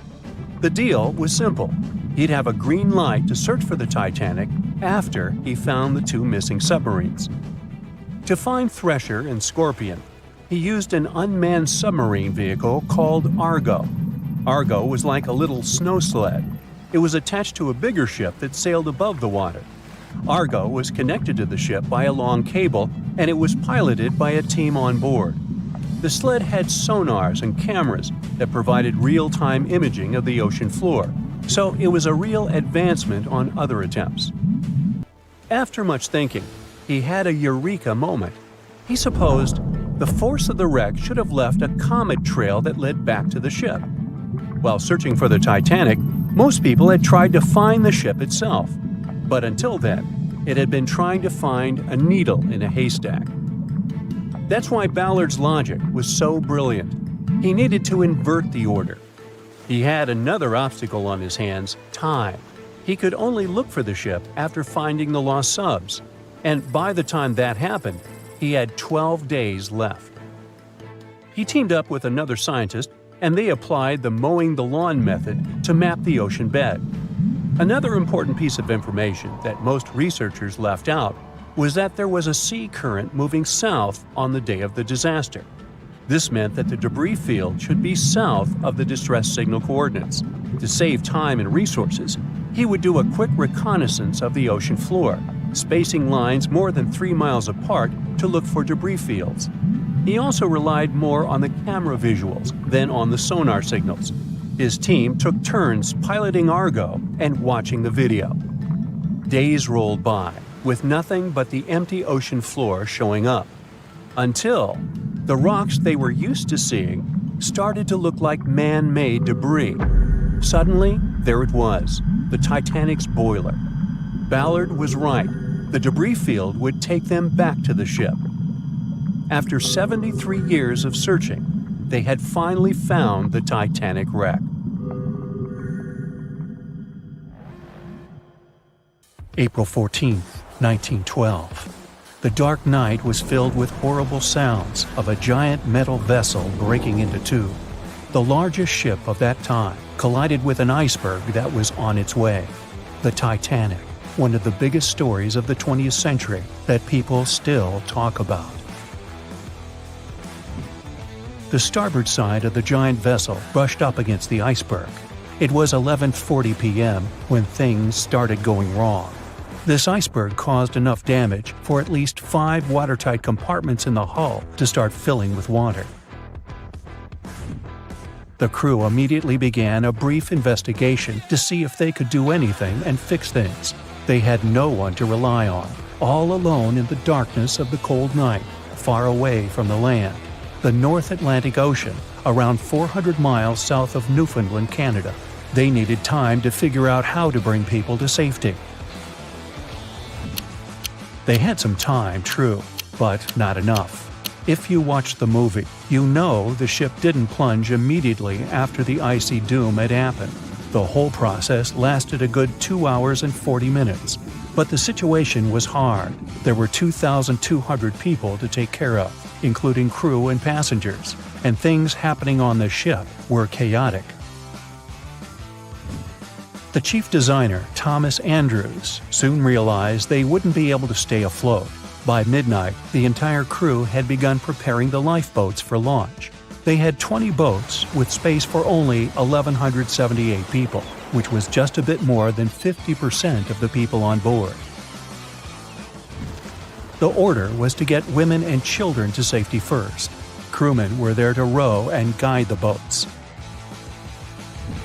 The scene over the next 2 hours gradually started escalating. The crew members had a task to wake up passengers and warn them something bad was happening. They wanted to place them into a fleet of lifeboats as soon as possible. At 12:15 a.m., some crew members sent out a distress signal. A steamship called Frankfurt was among the first ones that received the message and responded, but they were about 170 nautical miles away. Some other ships also got the message and offered their assistance, but sadly, they were too far away as well. At 12:20 a.m., the Cunard liner Carpathia got a distress signal from the Titanic and changed its course right away. They were 58 miles away at the time, and it would take them more than 3 hours to get there. 20 minutes later, the crew was lowering the first lifeboat. It was carrying only 27 passengers, although it had room for 65. Many of the lifeboats that were launched first were well below capacity. Crew members were worried, thinking the Davids wouldn't be able to hold a fully loaded lifeboat. And in the beginning, many passengers were just too afraid to leave the ship. They still thought Titanic was unsinkable and couldn't imagine the scenario that was going to happen 1 to 2 hours later. The crew was firing the first of 8 distress rockets. Unsuccessful. No one was close enough to help. By 1:20 a.m., they lowered 10 lifeboats. Number 8 had only 28 people in it. One of the passengers on the number 10 was 9-week-old Melvina Dean. She would later become the last survivor who lived until 2009 and turned 97. It was 2 a.m. already. 3 of the collapsible boats were the only lifeboats that remained on the ship. The bow of the vessel had sunk low and had tipped far under the surface. People around it could now clearly see stern propellers above the water. Crew members were lowering collapsible lifeboat D from the roof of the officers' quarters with over 20 passengers in it. As the ship's bow went under, the water was washing collapsible A from the deck. Those 20 people were struggling because their boat was partly filled with water. As crew members were trying to release Collapsible B, it fell. Before they righted it, the water swept it off the ship. 30 passengers still managed to find safety on the overturned lifeboat. At 2:17 a.m., the ship's wireless operator decided to transmit one last distress call. A minute later, the light on the ship finally went out. Titanic and all left on board plunged into darkness. The bow continued to sink, and the stern was rising higher above the surface, which placed great strain on the midsection. Horrible sounds were filling the night. Titanic, this massive, legendary ship so many people placed their hopes in and were excited about, broke into two between the third and fourth funnels. Reports would speculate it took about 6 minutes for the bow section to reach the ocean bottom. The stern settled back in the water before it rose again into a vertical position. It remained in this situation until it finally disappeared into the ocean. At 2:20 a.m., the stern apparently retained air inside, and water pressure crushed it as it went down. The stern landed about 2,000 feet away from the bow. People consider the Titanic the fastest ship in the world. They thought it was unsinkable because 4 of its compartments could be flooded, and that still wouldn't cause a critical loss of buoyancy. Its life was problematic since its beginning. While the ship was leaving port, it moved within a couple of feet of the steamer New York. It managed to safely pass by, which was a huge relief for all those worried passengers massed on the ship's decks. Titanic sailed off on the 10th of April. Its first journey was across the highly competitive Atlantic route. On the launch day, the Titanic became the biggest movable object in the history of humankind. 882 feet long, 92 feet wide. Not that big if you compare it with today's ships. The biggest cruise ship in the world today is Royal Caribbean's Symphony of the Seas, which is roughly 5 times the size of Titanic.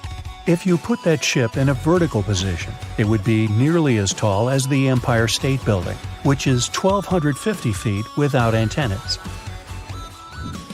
But Titanic was a huge attraction back in its time. At one moment of their journey, they stopped in France, after which they made another stop in Ireland. Once the final passengers boarded, the massive ship set out at full speed for their final destination, New York City. 4 days after the beginning of its journey, Titanic failed to divert its course from a huge iceberg, the story we all know about. Only 700 people survived, and most of them were women and children. The night was extremely cold, 1 hour and 20 minutes after Titanic had gone down to the bottom of the ocean. Survivors weren't even sure someone was coming to save them. Finally, they saw the light. It was Carpathia coming towards them. They came for the people in the lifeboats. The crew brought them aboard and pulled a handful of other passengers out of the water. Many ships tried to contact Titanic a few hours after it sank. Their messages were never returned. Later, when there was an investigation of what really happened, they discovered the Leyland liner Californian had been less than 20 miles away when Titanic was sinking. But the crew didn't hear the distress signals coming from Titanic because their radio operator was off duty. Countries from both sides of the Atlantic were shocked and horrified when they heard details of what happened to Titanic. They decided to make changes to ship operations, rules that would help avoid such events in the future. They held the first International Convention for Safety of Life at Sea, where they adopted rules for every ship to have lifeboat space for each passenger on board. Also, lifeboat drills became mandatory.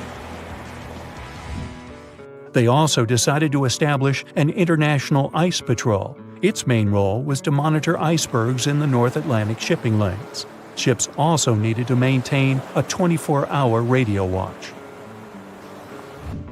Titanic wasn't built alone. Because of the size of this magnificent ship and all the new equipment it required, it would have been too expensive as a one-off. So the team built the Titanic alongside two sister ships, and both of them had eventful lifetimes. RMS Olympic came first. It was launched in 1910, and for a whole year was the biggest liner in the world.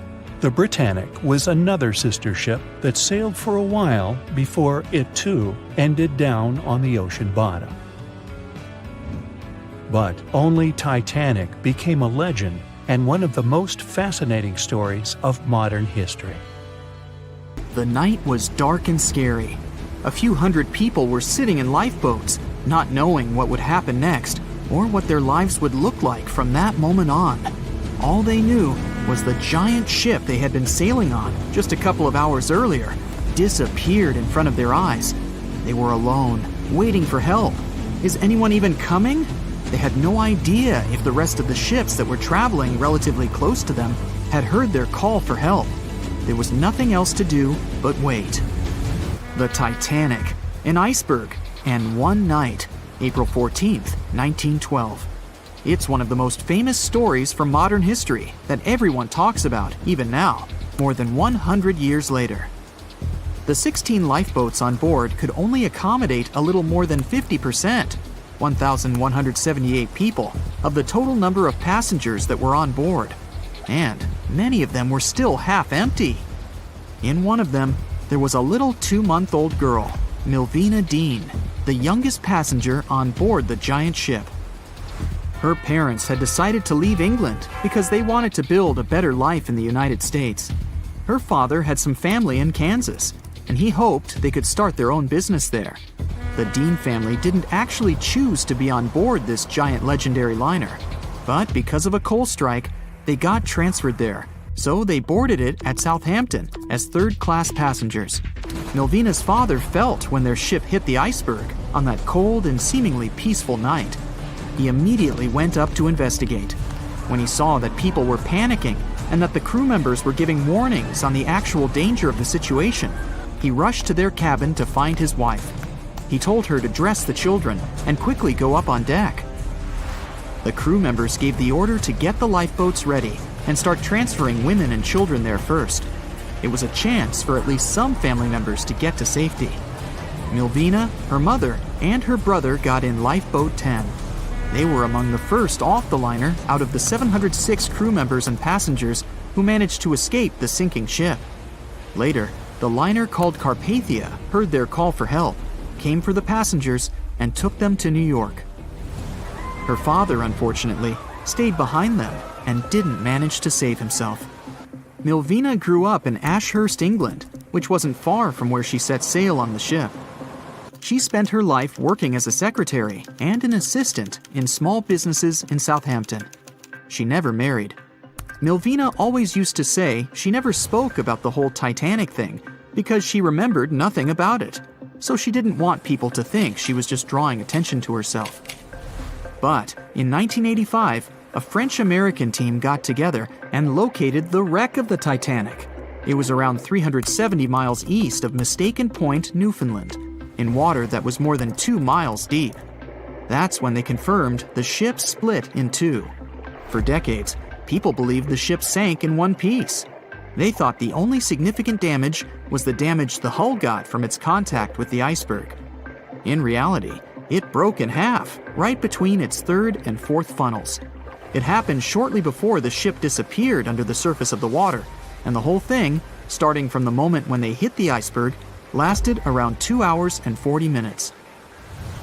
People didn't pay that much attention to the Titanic until this team of researchers found the wreck. In the last year of her life, she sold some of her family's possessions at auction to pay for her stay in a nursing home. The items she sold also included a suitcase filled with clothes that her family got when they arrived in the US, and compensation letters her mom got from the Titanic Relief Fund. The compensation letters outlined the financial aid that certain passengers received who had survived the loss of their loved ones. She lived until the age of 97 when she caught pneumonia. She was the youngest of the 705 people that survived the whole event. The Titanic was the world's largest ship. Since it was so big, some thought the vessel should have had 4 exhaust stacks. But Thomas Andrews, the man who designed the ship, believed that only 3 were necessary. So, the Titanic basically had one purely decorative stack. 2,200 people were on board when the ship sank. There were 908 crew members, and the maximum number of passengers on board, which was 3,500. As you probably saw in the movie, there were different classes of passengers. The estimated overall wealth of those in first class was about $500 million, and researchers estimated $6 million worth of things went down to the ocean bottom, together with the ship. In first class, this liner was a place of luxury. It had 4 restaurants, 2 libraries, 2 barber shops, reading rooms, and a photographic darkroom on board. There was also a heated swimming pool, but only first-class passengers could use it, at a price of 1 shilling a time. The ship also had Turkish baths and electric baths, and passengers could use each for 4 shillings at a time. The cost to build this massive giant was $7.5 million, but that was back in 1912. Today, it would be about $200 million. First-class tickets cost $2,560 at the time, which is today's equivalent of $61,000. What would you get in these expensive cabins?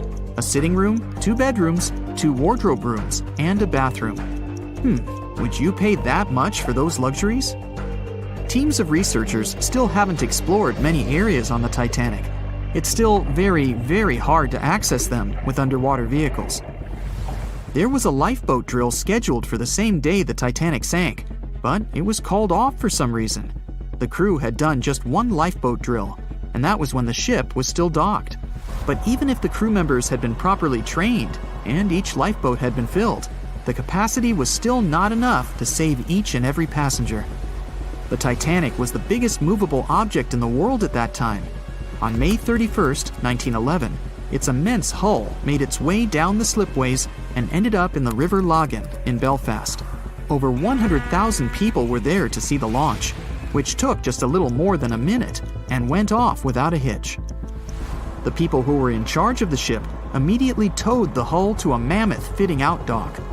Thousands of workers spent most of the next year there working hard, building the decks and constructing all those luxury interiors that gave the Titanic its specific look. They were also installing the 29 giant boilers that would power the ship's 2 main steam engines. All that to get the title unsinkable.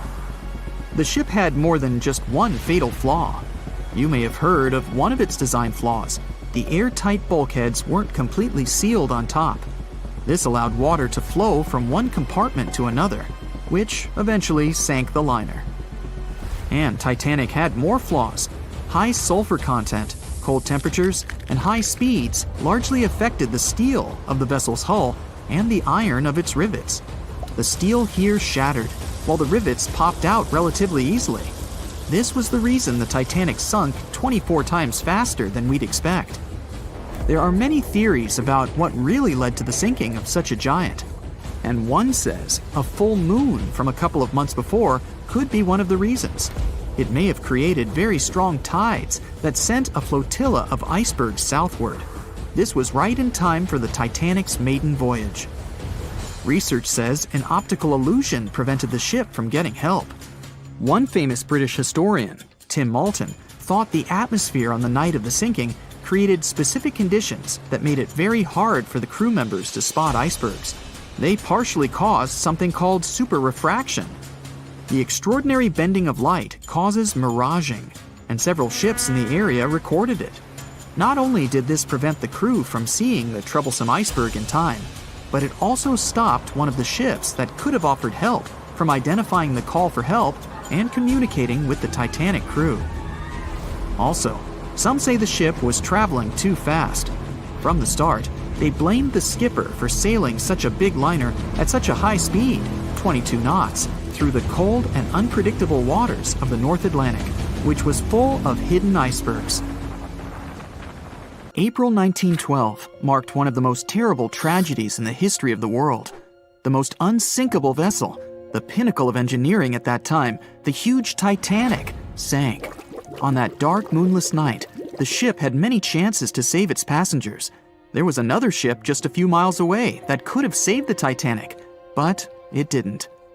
It wasn't a phantom ship, and it's not some legend or a theory. This is a documented reality. There are records and witnesses' statements confirming this, but why didn't this ship help? Let's find out what happened that night by looking at these events from 3 different points of view. Let's start with the Titanic version. 11:30 p.m. The moon hides behind black clouds. Visibility is bad. Everything is calm on the Titanic. Under the captain's guidance, the communications operator stays in touch with the mainland through the radio. At this moment, some stranger breaks into the frequency, interrupting the operator's communication. It's unclear what this strange man wants and what he's talking about. The operator doesn't try to figure it out. He shouts at the guy, demanding him to disconnect. The connection is interrupted. At 11:40 p.m., the Titanic crashes into an iceberg. The ice breaks the hull. Water begins to flood the lower decks. Nobody is panicking yet. 20 minutes later, at midnight, the ship's crew sends a distress signal through the radio frequency. Few people understand how bad the situation really is. After 20 minutes, at 12:20 a.m., they start lowering lifeboats with passengers. At 12:25 a.m., they receive a response to the distress signal. This is RMS Carpathia. Their captain reports they're already sailing at maximum speed towards the Titanic. But the problem is that the crash site is 58 miles away. This means Carpathia will only be here in 4 hours. At 12:45 a.m., the sinking ship's crew release rockets into the air. These flares are one of the main reasons for the terrible fate of many passengers, but more on that later. 90 minutes later, the Titanic's deck breaks and the ship dives underwater. At 4:10 a.m., the Carpathia finally arrives at the shipwreck location. The crew members make heroic efforts to save all the people. They take 705 survivors on board. At this moment, another ship appears. It's SS Californian. The Carpathia sails towards the New York coast with all the people. The Californian floats in search of passengers and finds nothing but wreckage. The ship was only a few miles away while the Titanic sank into the icy water. The Californian could have saved these people, but did nothing. Its captain, Stanley Lord, made one of the most terrible acts that a sailor can allow. He didn't help a sinking ship. When the world found out about all this, they detested Captain Lord. They couldn't bring charges against him, and the trial didn't punish him. But his career was ruined entirely, as no other ship company would hire him.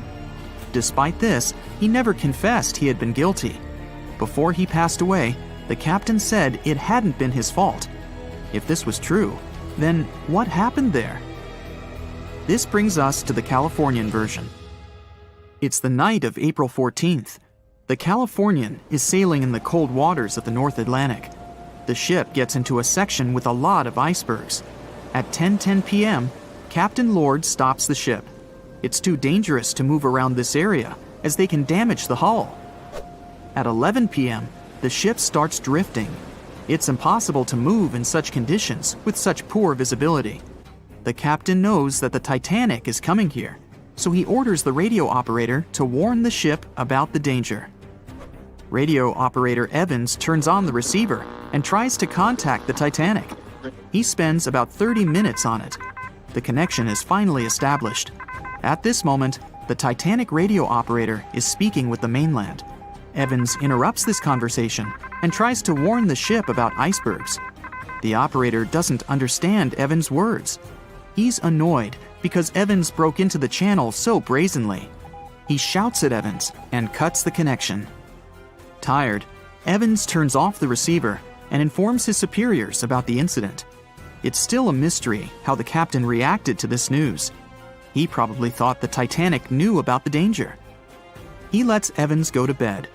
If Evans hadn't turned off the radio and waited 1 hour, he would have heard a distress signal from the Titanic.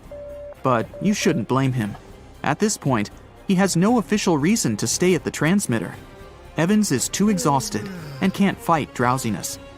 So, Evans goes to bed. The Titanic begins to sink. Its captain sends a distress signal. The operator on board the Carpathia catches it, but the Californian doesn't, since the receiver is turned off. Captain Lord can't sleep. He feels that something is wrong. Meanwhile, the Titanic is rapidly sinking under the water. The captain gives the order to launch rockets into the air. And here is where one of the critical mistakes takes place. They release warning lights, but they are not red. The crew forgot to take red rockets on board for some reason, so they lit up the sky with a bright white light. If you need to send a distress signal, you need to release red lights. Captain Lord sees these lights, but doesn't perceive them as a cry for help. It can't be that there are no standard red rockets on such a massive ship as the Titanic. But, unfortunately, it can. Captain Lord thinks the Titanic is sailing away. Perhaps there is some unknown reason behind those white lights, but he doesn't really know. So, Captain Lord has no idea that the Titanic is sinking. He still decides to contact the ship, but this time, not through radio communication. Captain Lord doesn't wake up the radio operator and sends a signal to the Titanic through a signal lamp. It's important to understand that many old-school captains didn't take radio communication seriously. They didn't understand the value of this technology. That's why Captain Lord doesn't wake up Evans. He sends light signals, but the Titanic doesn't respond. Many survivors later mentioned seeing the flashing lights of the Californian, but there was nothing they could have done. The ship's crew doesn't hear their cries for help. At 2:20 a.m., the Titanic completely goes underwater. A little more than 2 hours later, radio operator Evans wakes up and turns the transmitter on. He hears many rescuers talking about the sunken ship. Evans understands everything. He reports this to the captain. At that moment, the Californian immediately heads to the wreck site. They meet Carpathia there. With the survivors on board, it sails towards New York. The Californian stays sailing and looking for people. They find nothing but wreckage. The Californian returns to the mainland. The news about the ship that could have saved the Titanic is spreading all over the country. The trial begins. Captain Stanley Lord and the crew tell their version. They say their ship had been standing still. Many people don't believe them, and some of the surviving passengers claim to have seen the Californian sailing by. Still, the judge declares them innocent. 1962. Captain Stanley Lord is a very old man. He calls a notary to confess something. The captain makes his last remark about this case. He swears he's not guilty. But if it wasn't the Californian sailing past the Titanic at that moment, then what? The Samson theory could answer that question for us. The sealing ship Samson is sailing in the cold waters of the North Atlantic. The crew aren't sleeping. They carefully study the surroundings, but not because they're afraid of icebergs. They're scared of meeting with the U.S. Coast Guard. The Samson ship's crew catch seals, which is illegal. At 12:45 a.m., Samson's captain sees white signal rockets. The team is sure it's the Coast Guard. They turn off the lights and sail away. It's dark, so they don't notice the sinking Titanic. They return to the coast of Iceland and hear about the disaster. They realize they have abandoned the drowning passengers. The nephew of one of Samson's crew members reads about this story in his uncle's diary. The nephew asks for permission to publish these recordings. All the people realize that Captain Lord wasn't guilty, but unfortunately, he didn't live to see this moment. Actually, it's still unknown who is guilty in this story. 2 ships were nearby the Titanic.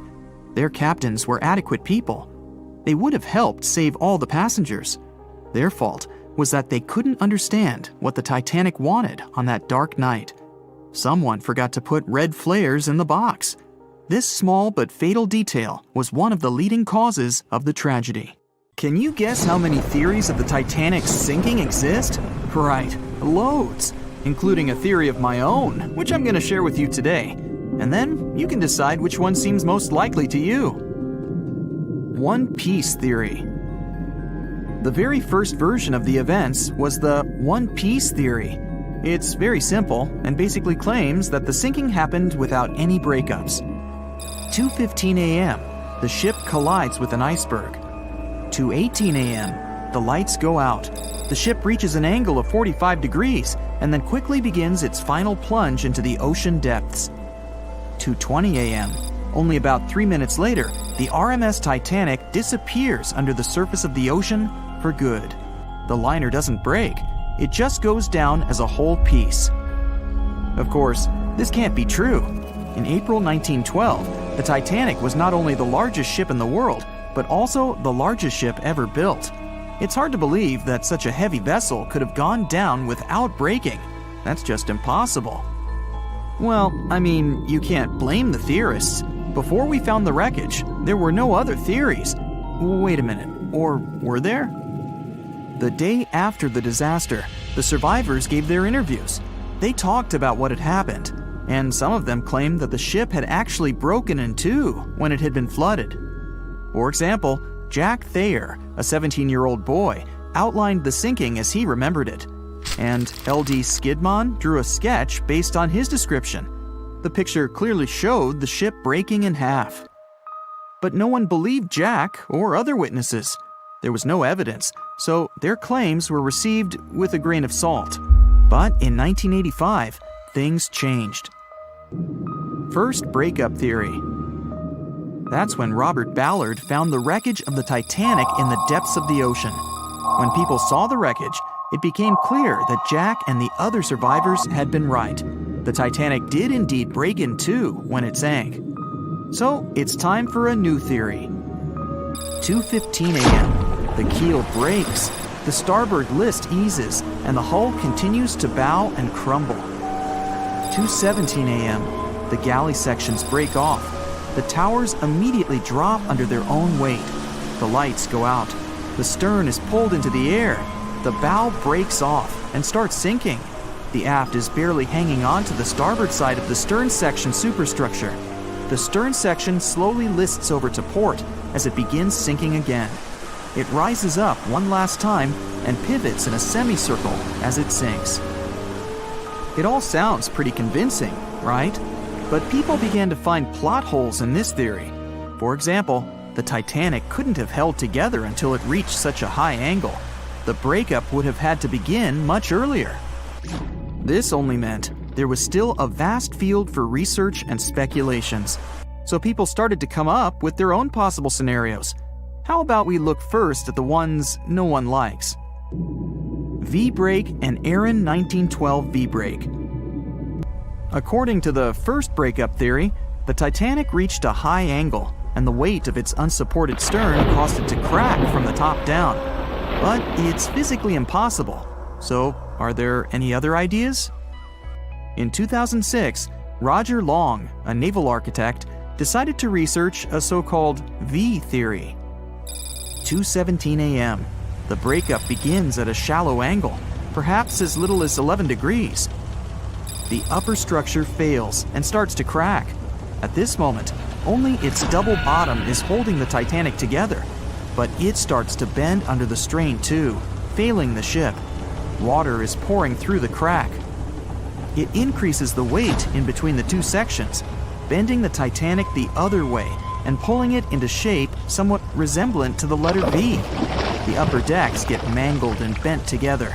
The bow heads for the bottom, and the stern is the last to sink.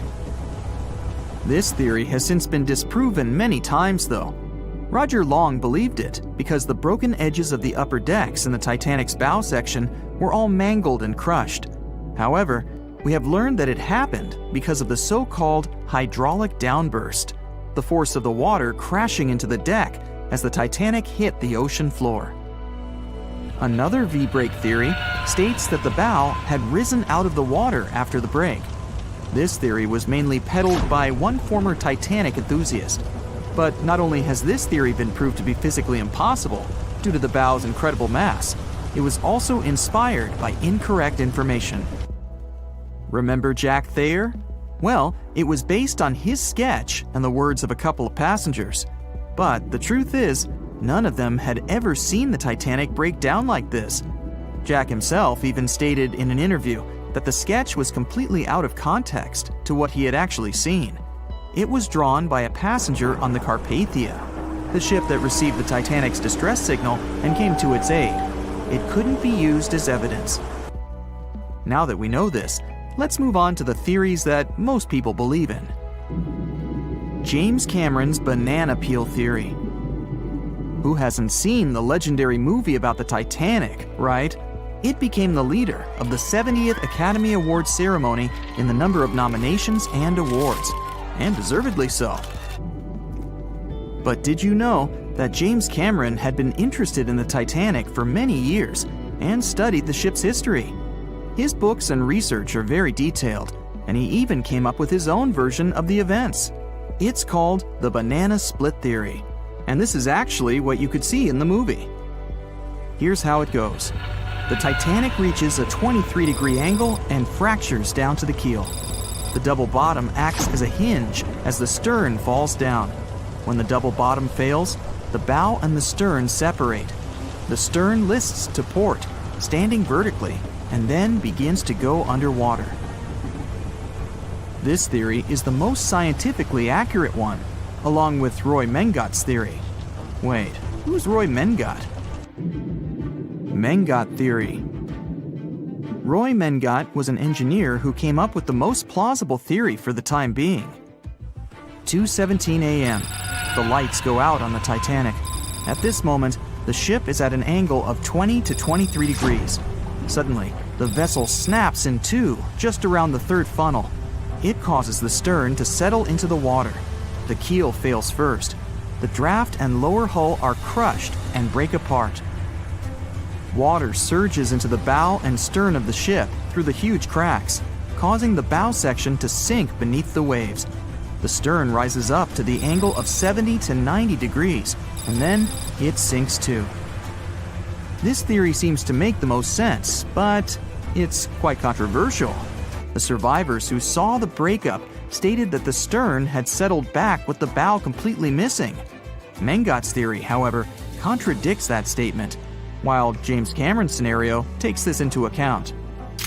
Are you thinking what I'm thinking? The truth must be somewhere in the middle. My version. Now, as promised, I'll provide you with my version of the events. Well, it's not really my theory, more like a combination of Roy Mengat's and James Cameron's ones. I believe that James Cameron was right about the breakup. 2:17 a.m. The ship is at a high angle. The lights go out. Then it snaps into two pieces. The bow starts sinking. The double bottom is still attached to the stern for a minute or so. Once the double bottom fails, the two parts separate and the bow goes down. Then, as Mengat said, the stern rises up at a high angle, and then it begins to sink vertically. It might have actually happened because the survivors stated that they had seen a clean break. This means it couldn't be hidden. And they had also seen the stern staying vertically in the air for a long enough time, probably a few minutes, before disappearing. Anyways, all of these are just speculations. Regardless of how the Titanic broke apart and sank, it was a great tragedy. It's already been 110 years since the Titanic collided with an iceberg and sank. Did you know that in 2022, the Blue Star Line Company is completing the construction of an exact replica of the Titanic? Called the Titanic II liner, the ship will be sent sailing along the same route with 2,400 people on board. Let's hope that everything goes well for them. Meet Arthur John Priest. No, he isn't famous for being a painter or for discovering some long-lost treasure. He didn't invent some cool gadget or break any world records. No, Arthur John Priest is famous simply for being unsinkable. Proving one can be both lucky and unlucky at the same time, Priest was involved in and survived several mishaps at sea, including the fateful maiden voyage of the Titanic. Priest was not a rich man interested in sailing for pleasure. He was part of the working class, employed as a stoker or fireman, stuck for hours within the hot bowels of large steam-powered vessels. His job was dirty and difficult. He was responsible for keeping the furnaces lit, feeding them coal to ensure enough steam was produced for the engines to work. He had to be careful about not overheating the system or setting fire to the whole ship. The furnaces had to be carefully watched and constantly fed. He breathed it all in a while, working and fighting with the sweat and the dirt. He would often work shirtless because of the heat and was always covered in black coal dust. And when he finally had a break, his shared living quarters were nearby in the same part of the ship. He must have been good at his job, though, because he had no trouble finding work. But wherever he went, bad luck seemed to follow. The first incident was a mild one. As a young man, Priest worked on the RMS Asturias. The passenger liner first set sail in 1907, traveling between Southampton in the UK to Buenos Aires in Argentina. At some point during its maiden voyage, the ship suffered a small collision. The damage was bad enough that the ship returned for repairs. Thankfully, there were no reports of any serious injuries. Priest, unfazed, simply went to work on another ship, but his bad luck lingered on the Asturias. In 1914, the Asturias became a hospital ship, helping care for sick men and women around Europe while bringing them home to England. But in March 1917, at just around midnight, the ship was struck by a foreign object. Its hull was breached and the engine room flooded. The captain ordered everyone to abandon the ship, sending crew, patients, and health staff scrambling for the lifeboats. The vessel was still moving, powering through the water because the main controls, located within the flooded engine room, could not be turned off. The captain refused to leave the ship while people were still trying to escape. He was able to aim the Asturias towards Bolt Head, where it finally hit land and couldn't sink. The remaining lifeboats were lowered and the final survivors made it to safety. When they studied the damage on the ship later, the Asturias was declared a total write-off. It might be hard to pin this particular disaster on Priest. After all, he wasn't even on the ship at the time. But it seemed that many of the ships on which he served were destined for trouble. His bad luck followed him to his next job on the RMS Olympic, a massive ocean liner. The Olympic was big. In fact, it had been designed and built as part of the fleet that included the Titanic. But with size came sacrifice. The Olympic was great at moving in one direction, but very difficult to handle when it needed to turn. It was September 1911. The Olympic was trying to alter its course. The Hawk, a smaller ship sailing nearby, didn't give the larger vessel enough room to maneuver, and the two slammed into each other. Because the Hawk was engineered to deal with potential confrontations when out at sea, its reinforced bow tore through the Olympic. Two large gashes appeared on the ocean liner's side. The propeller shaft was badly twisted, and worse, the ship began to take on water. Somehow, the Olympic made it to shore without sinking, and nobody was seriously hurt. Priest had no idea that this was just a small taste of what his future held for him. He next found employment on a brand new ship, a better ship, an unsinkable marvel that was said to be the biggest vessel to have ever been built. Yes, he was going to work on the Titanic. And what a job! It took 29 boilers, requiring 850 tons of coal a day to produce enough steam to power the Titanic. Priest was just one of 150 stokers toiling away in the ship's underbelly, keeping those fires burning day and night. He made around $30 a month. But on April 14, 1912, he would find himself flung from a world of extreme heat to one of blistering cold. At approximately 11:35 p.m., the crew spotted an iceberg. The Titanic tried to avoid it, but the alarm had been sounded too late. 5 minutes later, the two collided. The iceberg tore through the hull, and the once watertight compartments inside were badly ruptured. As the cold Atlantic water flooded in, the ship began to sink. Distress signals were sent, but the closest ship, the Carpathia, was over 3 hours away. In the dark of night, and stuck in the middle of nowhere, the crew and passengers panicked. Those who could scrambled for the lifeboats. Others jumped into the icy waters. In total, only 706 survived that terrible night. Priest, at the time of the collision, was down in the ship's lower quarters. He was on break, relaxing from a hard day of work. And as the ship went down, so did his chances of survival. He and his fellow workers were in the most dangerous position on the ship. They had to make their way through a maze of corridors and gangways, some of which were flooded, in a mad dash to the deck. And then they faced the frigid water, jumping in and desperately swimming to safety. The ocean was so cold that Priest even suffered frostbite before finding his way onto a lifeboat. He was one of only 44 stokers to survive that night. After an experience like that, most of us would never set foot on a boat again. But Priest had to work. His next job also ended in disaster. He was offered employment on the HMS Alcantara. It went down in 1916, and Priest was again one of the few to make it to safety. He was badly wounded in the process. But he kept pressing his luck, and his next job as a stoker may have felt eerily familiar. He would be working on a ship built by the same people behind both the Olympic and the Titanic. And this ship, named the Britannic, was the biggest of the three. It was also believed to be a superior vessel, fitted with new safety features after the Titanic sank. For example, it had 48 open lifeboats, 46 of which were the largest ever used on a ship before. 2 of these were even motorized and equipped with special communication devices. The good news? The Britannic survived its first trip without incident.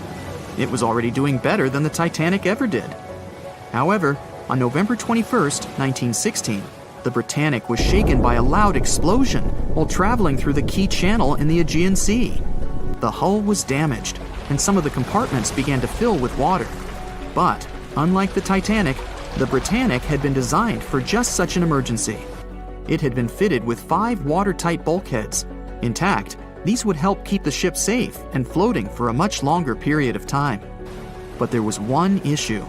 Portholes along the lower decks had foolishly been left open. As the ship tilted, the portholes let in water, which flooded the Britannic and hastened its descent into the sea. This effectively made those watertight bulkheads useless. The ship was going down fast, much faster, in fact, than the Titanic had sunk. 35 of the lifeboats were successfully launched, saving most on board. Of the 1,066 passengers and crew, 1,036 survived. Priest, his luck intact, was one of them. And yet, he still wasn't done with a life at sea. He accepted a position as a stoker on the Donegal. It was a smaller passenger ferry that had been converted for use as a hospital boat. In April 1917, it was struck by a foreign object while fleeing an unsafe situation, and though he suffered from a head injury, Priest was again one of the survivors. It took experiencing 2 collisions and 4 sinkings before Priest was finally ready to retire. In fact, he reportedly said he only gave it up because no one wanted to sail with him. Can you blame them? He would live out the rest of his life on dry land in Southampton, England, with his wife Annie and their 3 sons. But Arthur John Priest would always be remembered as the unsinkable stoker. It was September 12, 1990. In those times, way before instant messaging and Zoom calls, a little girl was looking for pen pals. Zoe was aboard a ship from England to Belgium on vacation with her parents. She was only 10 years old at the time, but was a very clever schoolgirl. She took a piece of paper and started putting some words together. She introduced herself, Hello. then wrote about how she liked ballet and playing the flute and the piano. Of course, she couldn't help but mention her 2 adored pets, a little hamster she called Sparkle and her fish Speckle. She also put down the address at which she could be reached in case someone was interested in writing back to her. But alas, she was at sea. Who could she send this message to? An interesting idea came to her mind. She carefully placed her letter in a plastic bottle, tightly closed the lid to protect it from the water, and threw it into the sea. The little girl's excitement faded away over the years as she didn't receive a response. Maybe the bottle got stuck somewhere. Maybe it was swallowed by some big, scary sea creature. Or maybe the water actually poked through the plastic cap and destroyed her message. Many years later, on Christmas, a letter for Zoe was received at her parents' house under her maiden name. The postage signaled that the message was from Europe. It was from a Dutch couple, Piet and Jacqueline Lateau, who had found her delicate bottle and were very considerate to write back. They pointed out that they had found the letter among the debris thrown at the shore by the sea. Zoe's letter had been stranded for a staggering 23 years at sea and traveled for more than 350 miles to reach its final destination near Rotterdam in the Netherlands.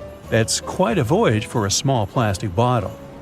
A story similar to that of Zoe is the strange connection between two little boys. A little German boy named Frank Uzbek was on a boat traveling to Denmark when he got the same idea as Zoe. He was 5 years old at the time he put together a message and threw it into the unknown. The year was 1987. He got his response years later when he was 29. His letter, just like the one Zoe would send a couple of years later, had been at sea for 24 years.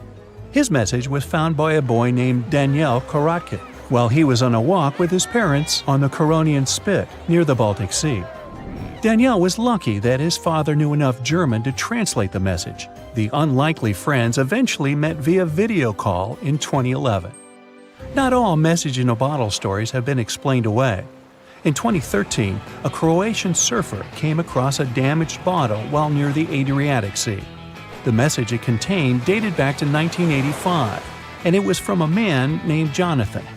The sender was eager for his letter to reach a woman named Mary, and he also expressed his keenness for her to respond.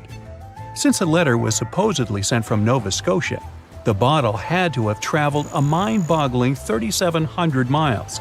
The message went from the Atlantic Ocean, entered the Mediterranean Sea, and reached the Adriatic shores in Croatia. The identities of neither John nor Mary were ever discovered. There are also messages in a bottle with wonderful love stories to share. This was the case for Ake and Paulina Viking. When Ake, a lonely Swedish sailor, placed a letter in a bottle and threw it in the Mediterranean Sea, he had no idea the piece of paper would eventually reach his future wife. This was in the early 1950s. The bottle was found by an Italian man who was inspired enough to give it to his niece, Paulina. After a year of back-and-forth letters being exchanged, Ake and Paulina eventually met and got married. Having decided to share their story with the world, they became somewhat of a celebrity couple for the time. They even shared video footage of their wedding with the world, and their story was featured in a bunch of newspapers. This fortunate event started a movement between young people looking for love, increasing the number of messages being thrown out at sea in search of a fairy tale ending. Not all the stories that started out like this eventually worked out, though. In 1945, an American named Frank Hayostak placed a similar message to that of Ake's in a bottle and threw it in the waters. Almost a year later, his letter was found by an Irish woman. Her name was Brenda O'Sullivan. Their years of correspondence soon caught the attention of the media at the time, but their friendship never flourished because of the added pressure. They eventually met in person when Frank traveled to Ireland, but he didn't stay for long, and they eventually got out of touch with each other. After Titanic met its strange ending, many bottles containing secret messages started to surface. Almost all of them proved to be counterfeited, apart from one letter. Years after Titanic had sunk in the icy Atlantic waters, a bottle was found on the Irish shores. It was supposedly from a man named Jeremiah Burke, and to this day, it is considered to be the only genuine message in a bottle originating from Titanic. The piece of paper simply stated the sender's name and the location, the Titanic, accompanied by the word goodbye. Since the date has washed away, it's difficult to estimate whether the note was sent before or after the ship had hit the iceberg. The common understanding is, however, that since Jeremiah was looking to relocate to the U.S., he was merely sending his last symbolic regards to his family and friends back in Ireland. This simple way of meeting and sometimes corresponding with people has turned into a hobby for a man from a Canadian province named Prince Edward Island, located east of the U.S. state of Maine. This man, Harold Hackett, claims to have sent over 4,000 bottles into the Atlantic Ocean since 1996. He also claims to have received many responses from all over the world, including letters from people in Europe, like France and Germany, but also from the Bahamas or even Africa. This unlikely pastime earns him about 150 Christmas cards from his pen pals each year. To this day, he refuses to add his phone number to any of his letters. This way, he ensures that if people ever want to contact him, the only means of doing so is via a written letter. He's also studied the best times to send the messages in the water based on the direction of the winds and the currents. Now, some bottles spend a whole lifetime at sea after being cast away by their sender. It was the case for a British man that wrote a message and placed it into a bottle before throwing it in the English Channel in 1914.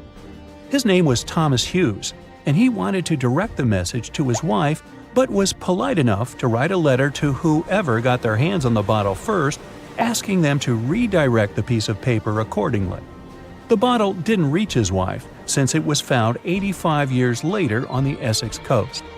The man that stumbled upon the bottle was kind enough to reach out to the family and place the message in possession of Thomas's daughter. And 85 years isn't the longest time for a small bottle to be cruising the waves. A scientist named Hunter Brown was studying currents in the North Sea when this idea came to his mind. He placed the same message in almost 2,000 bottles and requested the unlikely recipient that they write back with the location of their discovery. He thought this method would help him better understand the layout of the North Sea currents. A bottle was found about 11 miles from its original departing location after 97 years. To this day, more than 300 of the original bottles relating to Hunter Brown's project eventually made it to the shore. Not all of the messages that were found in bottles got replied to via physical letters. Oliver van de Walle threw a bottle containing a letter on the English coast while he was on vacation with his family. He was 14 at the time. 33 years later, a woman reached out on Facebook claiming she had gotten his message and tracked him down through his social media profile.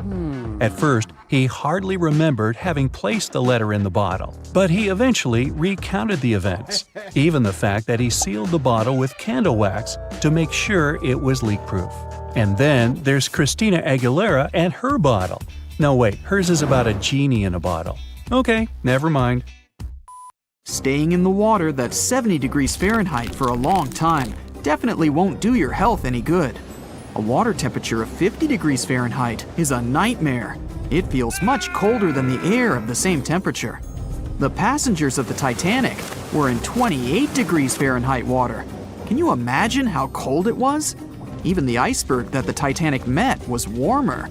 The water didn't freeze because of the high salt content. But what if the temperature had been higher? What if the Titanic had sunk in warm water, say 120 degrees Fahrenheit? Theoretically, this could have happened had the waters of the North Atlantic met a warm undercurrent from the southern part of the ocean on disaster day. But this heat wouldn't have been enough. The ocean area is too vast, and the temperature is too low at night. The warm undercurrent alone wouldn't have made a difference for people who were overboard. But if the Titanic had sunk in another place at one particular moment, perhaps then all people could have been saved, thanks to an incredible natural phenomenon. Now, on board everybody, our voyage to a parallel universe begins. It's a moonless night on April 14th through 15th. The Titanic crashes into an iceberg. Icy water floods the lower decks. The captain sends a distress signal. The nearest rescue ship, Carpathia, is 58 miles away from the sinking Titanic. At maximum speed, Carpathia will get there in 4 hours. That's quite long, even in warm tropical waters, since your body loses heat anyway. The Titanic begins to sink. The crew downs lifeboats. Some of the passengers jump overboard. The ship is going under the water. There are no boats left, so you jump along with other passengers. It feels as if you got inside a huge iceberg. The water is so cold that it's hard for you to move. You can't even scream because there's no air in your lungs. But at this moment, you feel a pleasant warmth coming from the depths. The heat rises above your knees and waist, then reaches your neck. Finally, you regain control of your muscles and can breathe deeply. You notice that all the other passengers feel the same warmth. The water becomes a little hot. It makes you happy. But in a moment, horror replaces your delight. The ocean begins to foam. And not because of the high temperature, but because something is rising from the ocean floor. You hear a heavy, low sound coming from the depths. It's not a sinking Titanic, but something bigger. You can see a huge iceberg nearby. It's melting, and a huge chunk is breaking off from it. 1 million bubbles appear on the surface. Then you feel something hit you in the leg. Thousands of strange lightweight rocks are rising from below. There are also massive plates among them. People use them as lifeboats. You climb on one of those rocks and look at the ship. It doesn't sink, since all the water is bubbling and pushing the vessel up. You take one of the small rocks and understand everything. It's pumice. An underwater volcano has woken up right under the ship. Thousands of tons of volcanic rock are floating to the surface. When it erupts, its magma shakes the entire space, heats the water, and destroys the seabed. But it doesn't result in anything destructive on the surface. The enormous pressure of hundreds of millions of gallons of water suppresses the volcano's power. Molten rocks of the Earth's crust are pressed against the seabed, and pumice rises to the surface. And here's why it happens. The upper part of Earth consists of many solid parts, tectonic plates. These plates collide with each other and divide. And when one part separates from another, the magma immediately comes up. So, all volcanoes are these unstable fault sites. If the Titanic had sailed over one of these areas during an eruption, many passengers would have been saved. Back in the parallel universe, you notice the Titanic starts sinking again. The water is no longer bubbling. The volcano has gone out. In a matter of seconds, the ocean turns icy again. Fortunately, you have your pumice lifeboat. This is enough to wait for rescuers. But let's imagine a situation with no underwater volcano and an iceberg. A situation when the water was warm from the very beginning. One of the engines in the motor compartment of the ship breaks down. Several pipes burst because of increased pressure, and now there's a crack in the ship's body. Water is filling the lower decks. The ship is sinking. People evacuate on lifeboats. There's less panic since the night is warm and no one is freezing. Each passenger gets a life jacket. The ship is breaking. You understand that you have to jump. The Titanic goes underwater. Many passengers fall overboard in horror. They dive into the dark ocean and immediately come to the surface. Panic and complete chaos take over. The ship disappears in the dark, and finally, it's all silent. A few minutes pass, and you notice there's no panic at all. The water is warm. Almost all passengers have life jackets. Someone is floating on the wooden ship wreckage. After a couple of hours, the water no longer seems so comfortable. The ocean takes away your body heat. To keep warm, passengers swim closer to each other in a tight circle. Yeah, now it's quite possible to wait for another couple of hours till the rescuers come. People on lifeboats sail closer and take those who freeze on board. Passengers take turns, 20 minutes in the water, then 20 minutes in boats. It's essential not to take your clothes off. Even a wet outfit helps keep your body warm for longer.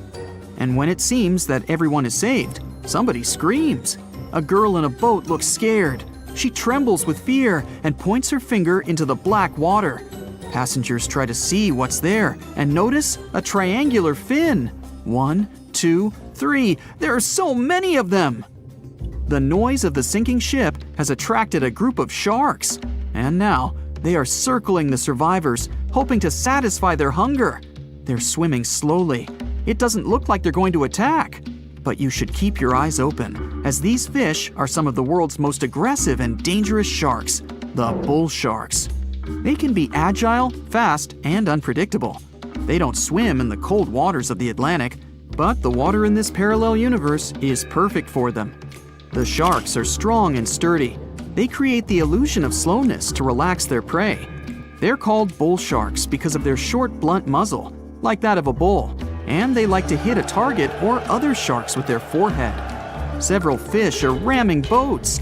Someone falls into the water. Fortunately, people help them back on board. The sharks aren't going to retreat. Chaos and panic ensue. People are screaming and splashing the water with paddles to scare away the fish, but it doesn't help. One of the sharks opens its toothy mouth and clings to a boat. At this moment, you notice more fins nearby. A pack of great white sharks arrives at the party. They are some of the most dangerous animals on the planet. They're big, fast, and strong, and their 300 triangular teeth lined in several rows are sharp as blades. Great white sharks swim around the boats and scare away the bull sharks. You fall off the boat and see a big fin approaching you. Fear awakens the survival instinct in you. You're trying your best to swim away from the shark as far as possible. Of course, it's useless, since the shark is much faster and will definitely catch you. You feel your foot touching the shark's nose. The other foot gets into the toothy mouth. You scream in horror. After a second, the shark lets you go. Great white sharks rarely attack people. If they bite, it's just to test you. After all, the shark's favorite prey is seals.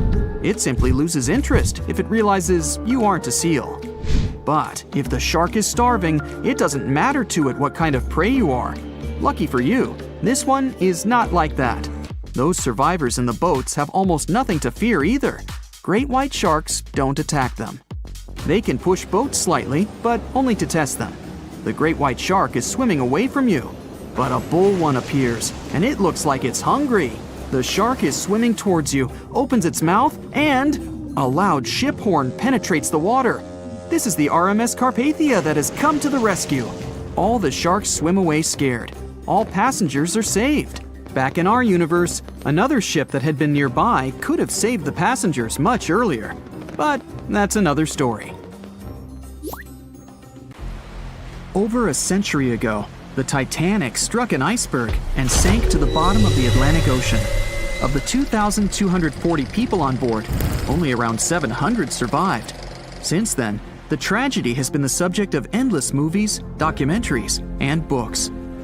And though we've learned a lot about the ship and many of the people on board, we hardly know anything about the iceberg responsible for the catastrophe, especially anything concerning its size. But maybe we can find some clues. The Titanic was constructed by the White Star Line as part of its new fleet of passenger liners. At the time, it was the largest ship ever built, and it lived up to its name. The ship was 883 feet long, equal to 2.5 soccer fields placed end to end, and 175 feet tall, which is close to 10 giraffes standing on top of one another. From the waterline to the deck alone, the boat was 60 feet high. That's close to the height of a 4-story building. The Titanic was big enough to have veranda cafes, a restaurant, a reading and writing room, a Turkish bath, a gym, and squash courts. There was even space for a swimming pool. The liner could carry a total of 3,300 people, including 2,435 passengers and 900 crew members. Although luxury was important, safety was paramount. The Titanic had been designed to have 16 watertight compartments below its deck. If the ship's hull was somehow compromised in an accident, up to 4 of these compartments could take on the water, while the remaining 12 would keep the ship afloat. Philip Franklin, vice president of the White Star Line, said this was what made the ship truly remarkable. It's believed that the man said, "There is no danger the Titanic will sink. The boat is unsinkable, and nothing but inconvenience will be suffered by the passengers." He was so very wrong. The ship left England for its first and last voyage on April 10, 1912. And all it took was a single iceberg to bring that mighty vessel down. Icebergs are fascinating. They are formed during a process called calving, when large chunks of freshwater ice break free from glaciers and float away into open water. They eventually melt away and disappear. In the northern hemisphere, the majority of these icebergs come from Greenland. In the south, they come from Antarctica. What you see on top of the water is only a small portion of an iceberg. This is just the tip. Most of it, up to 90%, is hidden under the water. Only when you examine pictures of the entire thing can you truly appreciate how massive icebergs are.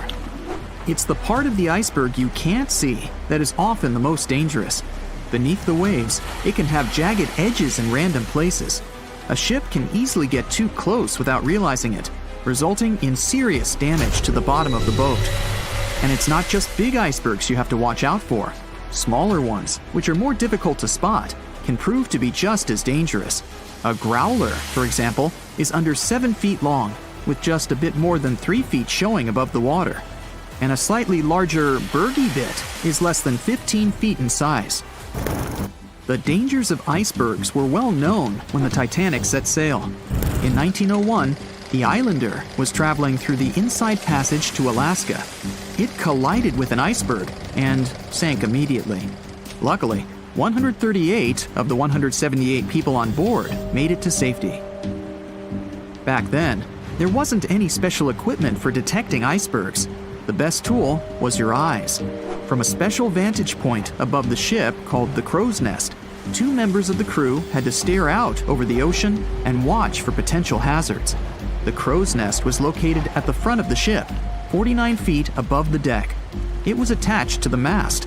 From this height, a person had a good view of the ocean. If they saw anything suspicious, they could ring a large bell to sound the alarm. After that, they could call from a special telephone to warn the captain of any danger. But imagine what a horrible job this would have been, especially on the night the Titanic sank. The crow's nest wasn't a warm and cozy room surrounded by windows. Instead, it was a large open tub exposed to the elements. On April 14, 1912, the air temperature was around 39 degrees Fahrenheit, which is close to freezing.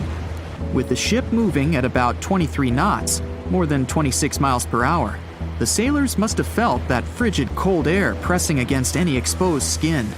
The only good thing about the job was that the shift only lasted 2 hours. Frederick Fleet was the sailor who actually spotted the iceberg that sank the Titanic. He was up in the crow's nest, working with Reginald Lee at the time. Fleet kept track of the left side of the ship, while Lee scanned the right. It was 10 p.m. when the 2 men started their shift. They had already been warned about the possibility of ice. But when you're cold and it's dark, it might feel like an impossible task. Even worse, the 2 men didn't even have binoculars to make the job any easier. Fleet would later insist that having binoculars would have prevented the tragedy.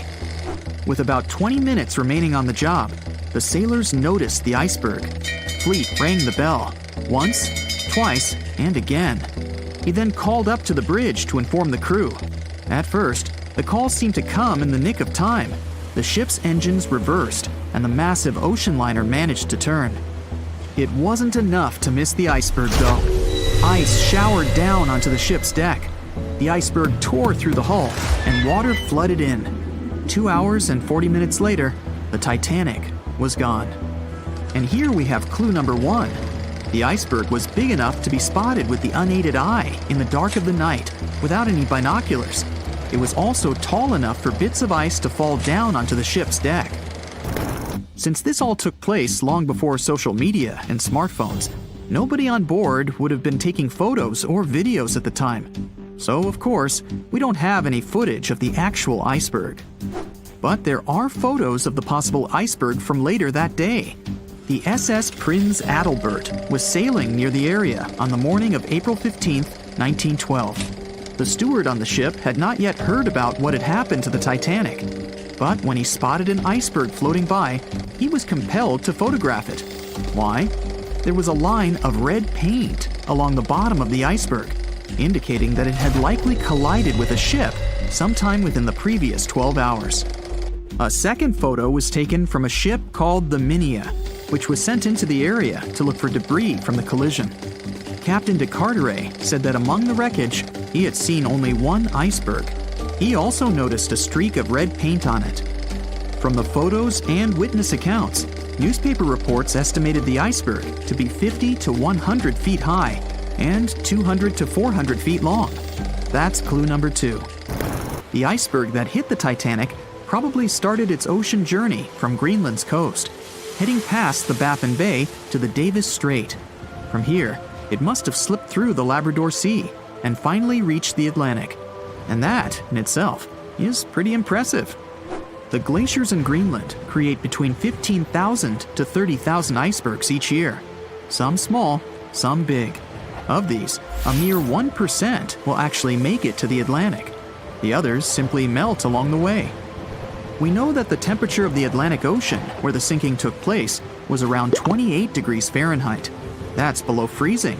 For humans, this could cause frostbite or hypothermia. But that temperature is actually warm for an iceberg. Most would only last 2 to 3 years in the North Atlantic, slowly melting into the warmer water. Based on this, it's likely that the Titanic's iceberg left Greenland in 1910 or 1911 and was fully melted by late 1912 or 1913. But since it did make it to the Atlantic and managed to cause significant damage to the ship, we have clue number 3. We will never know for certain the size of the iceberg from that day, but we do know that it definitely wasn't a growler or a bergy bit. Both those types of icebergs are much too small. And if the ice was indeed scattered across the deck during the collision, the iceberg must have been a little taller than 60 feet.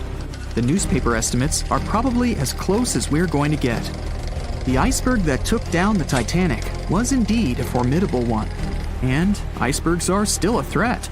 As recently as 2007, the cruise ship Explorer struck one and sank in Antarctica's Weddell Sea. Luckily, everybody survived. The International Ice Patrol was created in 1914 following the Titanic's sinking.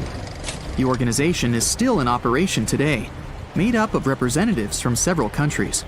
Using airplanes and radar, the patrol locates and tracks larger icebergs, making the information available to anyone who needs it and preventing more ocean tragedies in the process.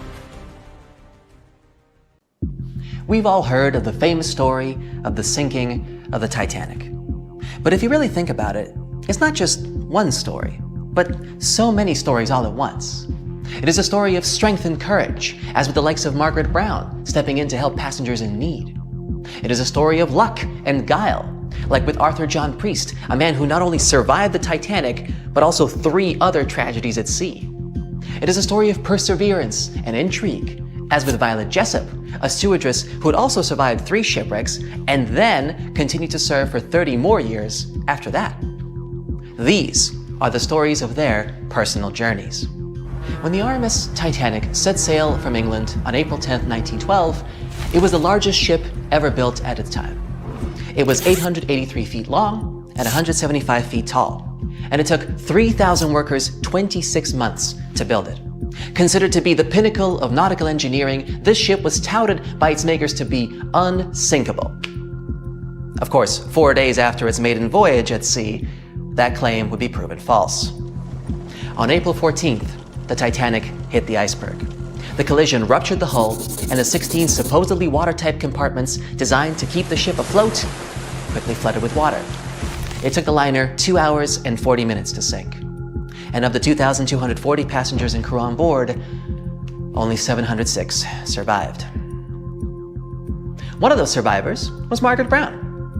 She was a philanthropist and actress who had traveled to Europe to visit her daughter in Paris.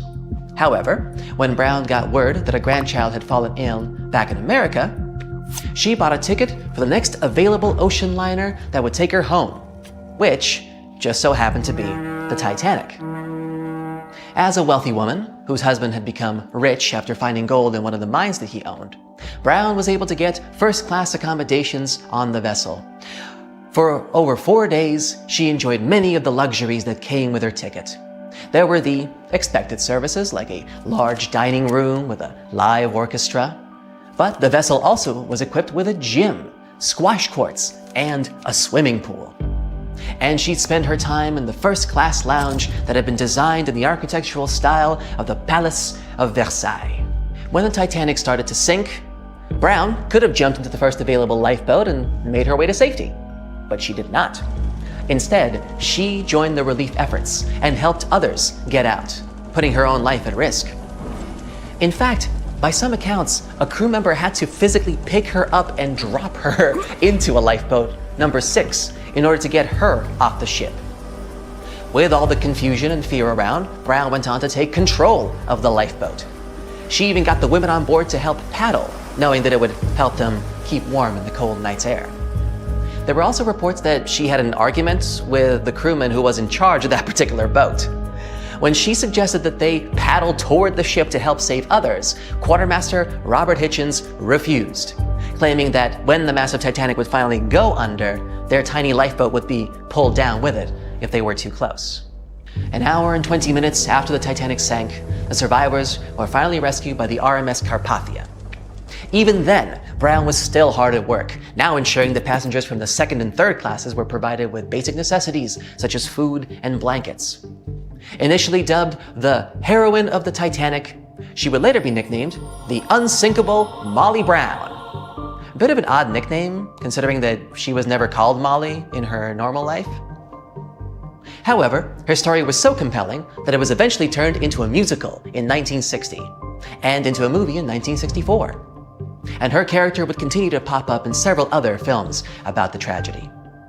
There was also another person on board who was also later declared unsinkable, though his series of events that led to him earning this title are far more tragic. His real name was Arthur John Priest. He worked as a stoker and fireman. This meant that he spent most of his time below deck, helping shovel coal into the furnaces that created the steam needed to keep the ship moving. It was a dirty, sweaty job, but it was also a big responsibility, as stokers had to ensure the furnaces did not overheat or set fire to the whole ship. Priest was one of the 163 stokers hired to work on the Titanic for his first big trip.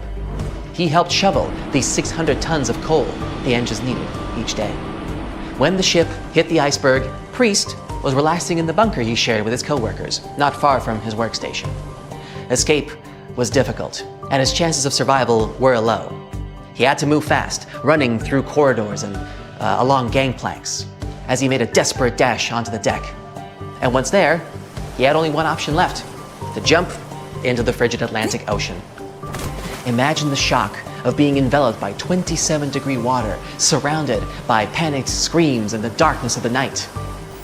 Despite all this, Priest swam, and remarkably, with frostbite setting in, he found safety on a lifeboat. He was one of only 44 stokers to survive. As if that wasn't enough, Priest would go on to survive 3 other sinking ship disasters, including the HMS Alcantara in 1916, the Titanic's sister ship the Britannic, also in 1916, and then the Donegal in 1917. It was for this miraculous record that he was later known as the unsinkable stoker.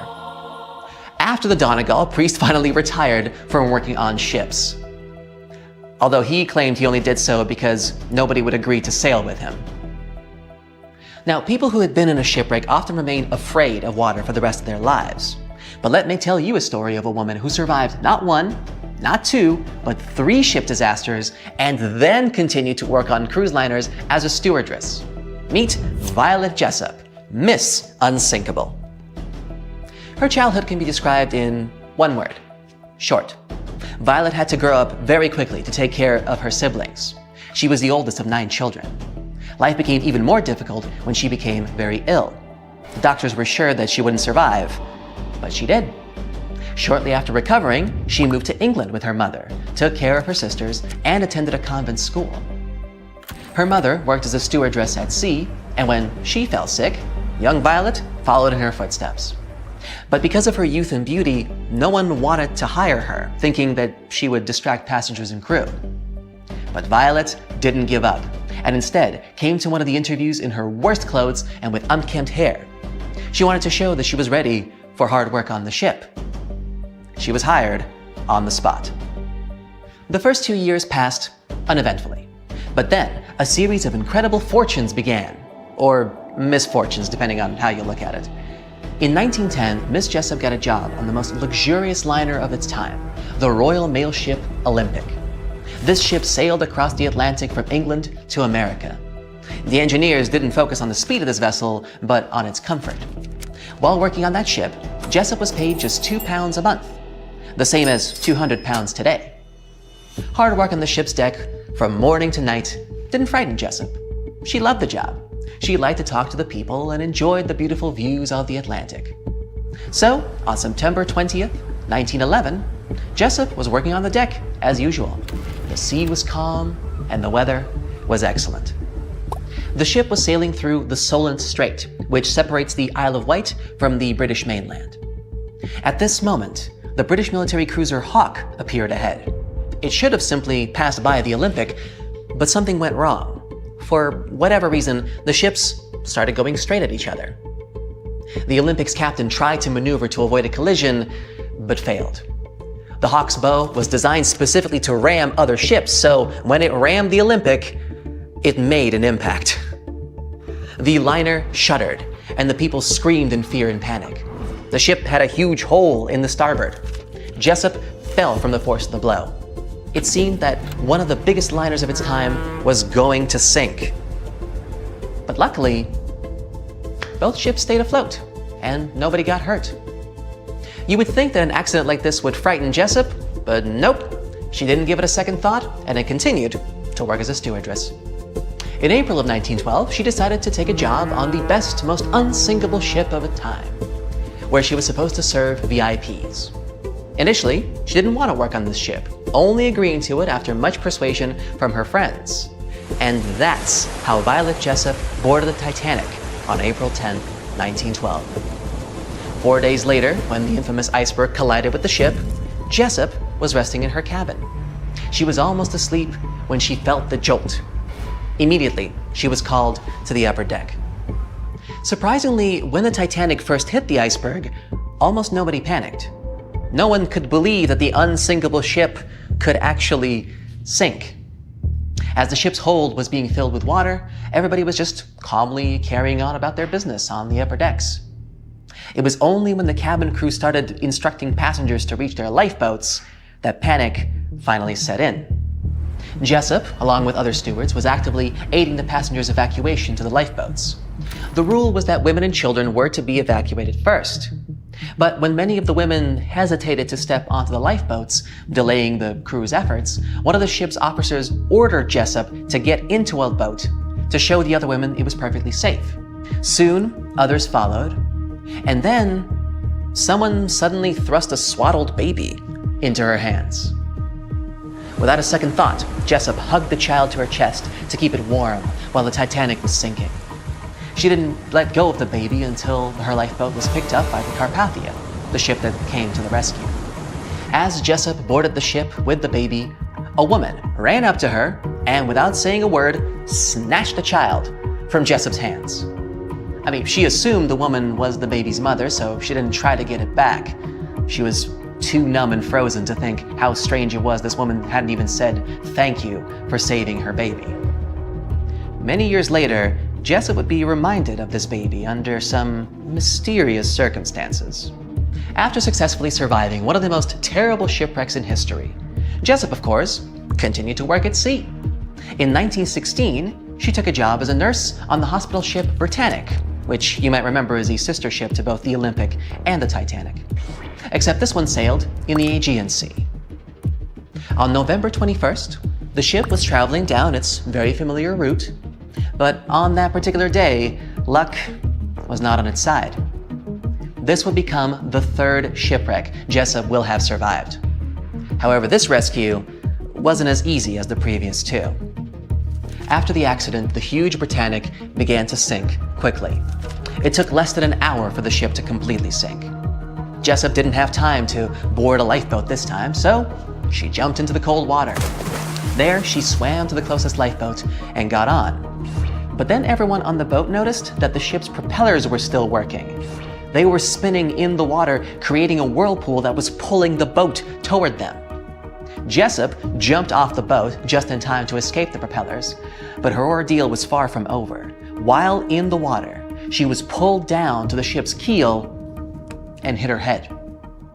The only thing that saved her from losing consciousness, and probably her life, was her thick hair slightly cushioning the impact. And so, somehow, against all odds, Jessup got away from the engine and was soon picked up by another boat. For the next few years after this accident, Jessup was plagued by headaches. When she finally went to the doctor, he told her she was incredibly lucky to still be alive. The incident on the Britannic resulted in a fracture in her skull. You would think that 3 shipwrecks and a fractured skull would be enough to stop anyone, but not Violet Jessup. She continued to work on cruise ships until the year 1950. She even cruised on the world twice on the luxury liner Belgenland. Fortunately, the rest of Miss Jessup's career went without any further mishaps. In 1950, she moved to Great Ashfield in Suffolk County, having worked at sea for almost 42 years. Content with her career, she settled in a large cottage built in the 16th century. But a year into her retirement, she received a strange phone call. It was late at night, and Jessup was asleep when the phone rang. she picked up the phone and heard a woman's voice on the other end. The lady didn't introduce herself and asked right away, "Excuse me, was it you who saved a baby on the Titanic?" Jessup answered, "Yes, it was me." She laughed and hung up. Jessup later told her friend about this strange call. She assumed that some kids were playing a joke on her, but Jessup had never told anyone about the baby before that call. And according to the old records, the only child who was on the boat with Jessup was a boy. But those same records also said that the boy had been saved by another passenger. To this day, it's still unknown who the baby that Jessup rescued was. Either way, for surviving 3 different wrecks on 3 different ships, she was aptly dubbed Miss Unsinkable. And there you have it. 3 incredible stories of 3 remarkable individuals. And there's many more like them. Stories like these prove there's a hero in all of us that can come out in unexpected circumstances. But of course, I hope you'll never need to put that theory to the test. See you next time, and safe travels. The year was 1854, and the SS Arctic, the fastest passenger liner of its time, set out to cross the Atlantic. As it sailed through the misty veil, it slowly disappeared into the unknown.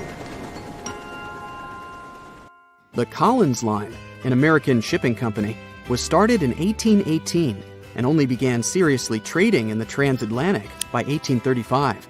Its steamships crossed the Atlantic from Liverpool to New York within just 10 days.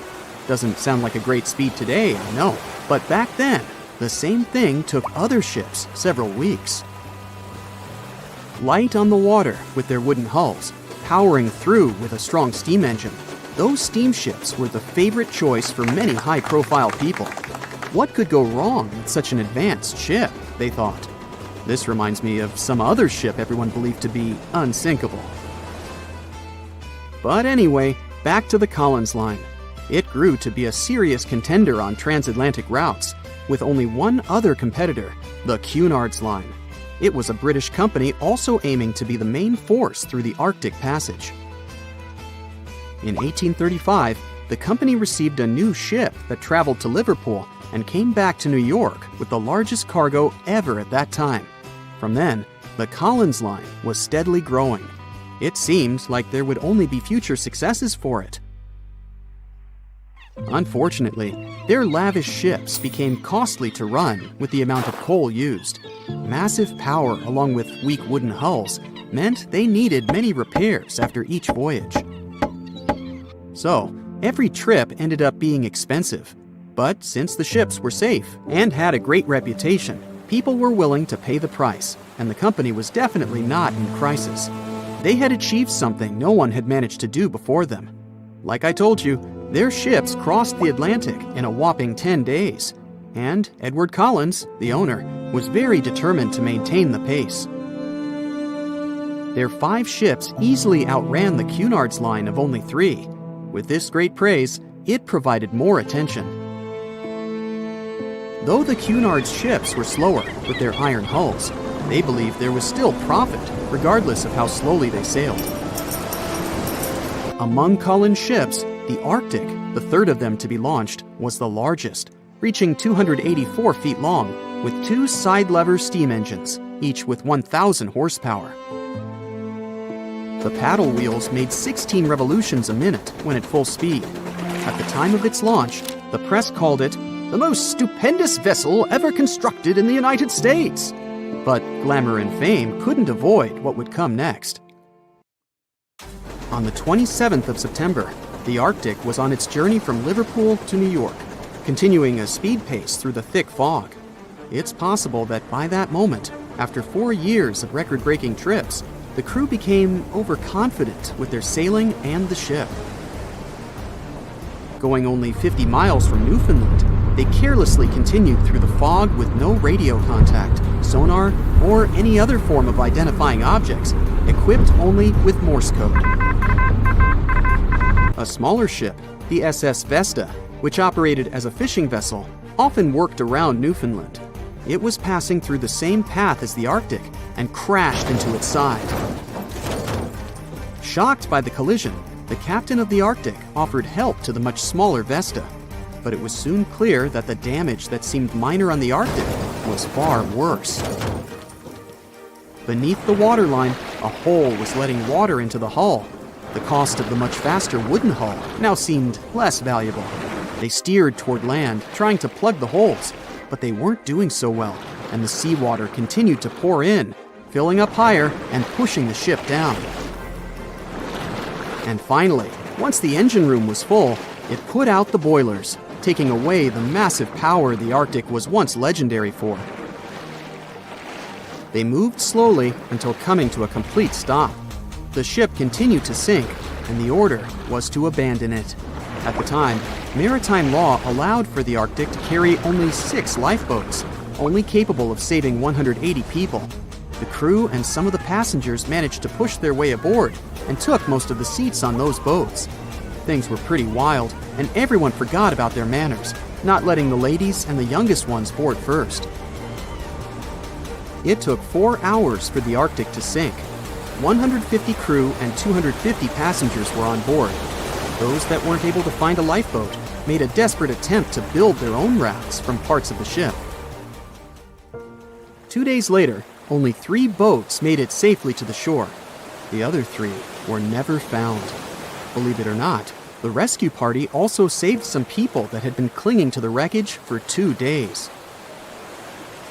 Unlike the crew, the captain went down with the Arctic, but amazingly survived. He would be only one of 85 people that made it, out of the 400 on board. When the news arrived 2 weeks later, the public responded with great sadness to the losses. Great anger soon followed towards the poor safety measures in the crew. The press published demands to change the laws for more lifeboats. It only made sense to have enough for every person on board a ship. But they ignored those requests. This neglect would lead to more disasters in the future. Enough lifeboats would only come into maritime law some 60 years later, after the disaster of the Titanic. Edward Cullen's wife and 2 children were also aboard the ship and didn't return. He was heartbroken, but didn't stop running his business. The Collins line still had a reputation to uphold, the biggest, fastest, and most luxurious on the Atlantic. Edward Collins would now build an even better ship than any other. It was named the Adriatic, and it was the largest ship in the world, 354 feet long. With 2 alternating steam engines that had never been built of this size. These steam engines at the time were at the height of engineering, though today you can only see them in models and toys. With the new addition of 2 masts, the Adriatic would also be able to sail if needed. Luckily, they made some lessons from the disaster of the Arctic. But before their new ship, the Adriatic, was built, another disaster had occurred. The sister ship of the Arctic had also sunk. They believed this second ship was desperate to stay in front of the Cunard's line and hit an iceberg somewhere during the race. This weird contest took the lives of 141 people. The desperation of Collins and his weakly built hulls pushed the company towards bankruptcy in 1858. The newly built Adriatic, costing over $1 million, had only made 1 voyage in the end. And even that voyage was considered a disaster. The ship collided with a tugboat. It still managed to finish its maiden voyage at a suitable time. After the company had gone bankrupt, they had to sell the ship for only $50,000. They removed the great giant engines, replacing them with only sails. Although it was once the greatest ship on the high seas, it was only 30 years later until it was abandoned, labeled irreparable, and anchored in a river. The other remaining ships were also sold and only used for parts. Edward Collins left the industry altogether, seeking work on dry land instead. As the Collins line was no longer in the mix, the Cunards would grow in strength. Without competition, they would win the Blue Ribbon for the next 30 years, and 180 years later, after producing hundreds of ships. They still have a constant presence on the seas, as they provide transatlantic crossings, world voyages and leisure cruises. To this day, the Cunard line is the only one to run ships between Europe and America, and it's great proof that it's not always the fastest that's the best. Welcome to the Spirit of Discovery cruise ship, which will take you on an unforgettable sea voyage around the Canary Islands. The azure endless ocean, delicious food, the highest service, premium cabins, and a terrible nightmare that you will probably remember for the rest of your life. This is exactly how one luxury trip of the Saga Cruises Company ended last year. Instead of relaxing during the cruise, passengers felt fear and horror, and even had health problems. And that's why. On October 24th, the Spirit of Discovery liner started a 2-week cruise around the Canary Islands. There were about 1,500 people on board. About 1,000 were passengers, and the rest were crew members. The first week went great, but then the liner encountered a serious problem called nature. There were strong winds and big waves. The captain decided to return to the UK ahead of time, but the decision was made too late. The ship was caught in a severe storm in the Bay of Biscay. A powerful wind with a force of 11 points hit the vessel. To make it easier for you to understand, the 11-point wind is able to tear out trees together with roots, destroy residential buildings, and plunge entire cities into chaos. Such a storm is rare, but Spirit of Discovery was unlucky enough to get into its epicenter. 11 points is the penultimate place on the Beaufort scale, which determines the wind rating. The most powerful storm has 12 points, and this is a hurricane. The wind reached a speed of 65 miles per hour, which is about the same as the average speed of a car on a highway. Not only did it push the Spirit of Discovery, but it also raised huge waves 25 feet high. Just imagine a wall of water the height of a 3-story building collapsing on a lone ocean liner. At that moment, the captain sent a message to all the passengers through the cabin speakers so that no one left their place. And his voice sounded worried enough. All the passengers had to lie down and hold on tight. According to the witnesses' words, the ship remained caught in the storm for about 15 hours. They held on with all their might so as not to crash into the walls and floor. All this time, tables were flying around the ship, dishes were breaking, furniture was moving all over the cabins. The waves smashed windows, partitions, and doors. Some people were knocked down because they couldn't hold on for so long. The storm hurled the passengers from ceiling to floor, from wall to wall. The ship's crew turned the dining room into a medical area to provide assistance to those who had been hurt. Despite the difficult and terrible conditions, the ship's team did a great job. They regularly informed passengers about the current situation and tried to calm everyone down. There was no panic and chaos on board. When the storm finally ended, the ship continued its journey and finally reached land, where medics urgently evacuated 8 passengers to the hospital. One of them was never able to survive this storm. It's good the ship didn't meet a rogue wave during the storm. This is a natural phenomenon that can appear during a storm and even in still water. It's a giant wave with a height of 60 feet. Like a 6-story house, it collapses onto a ship with incredible speed and capsizes it. And then the wave suddenly disappears. This is no joke. A similar wave has been recorded in the Gulf Stream off of Charleston, South Carolina. It's scary to get in its way. Now, let's go back to the past to remember one of the most terrible maritime tragedies. No, we're not talking about the Titanic. We'll talk about the Greek liner Laconia, which set sail from the English port of Southampton on December 19, 1963, with more than 600 people on board. However, just 3 days later, a terrible tragedy happened to the ship in the boundless waters of the Atlantic. At 11 p.m., in the barbershop hall, an electrical malfunction occurred. The problem led to a fire, which quickly spread to other rooms. The crew couldn't cope with it, since the fire was spreading too fast. The ship's team turned on the fire alarm, but there was no command to leave the vessel. Only 2 hours later, the captain ordered the passengers to evacuate.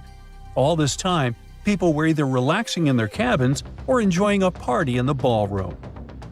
The crew was probably trying to put out the fire without causing panic.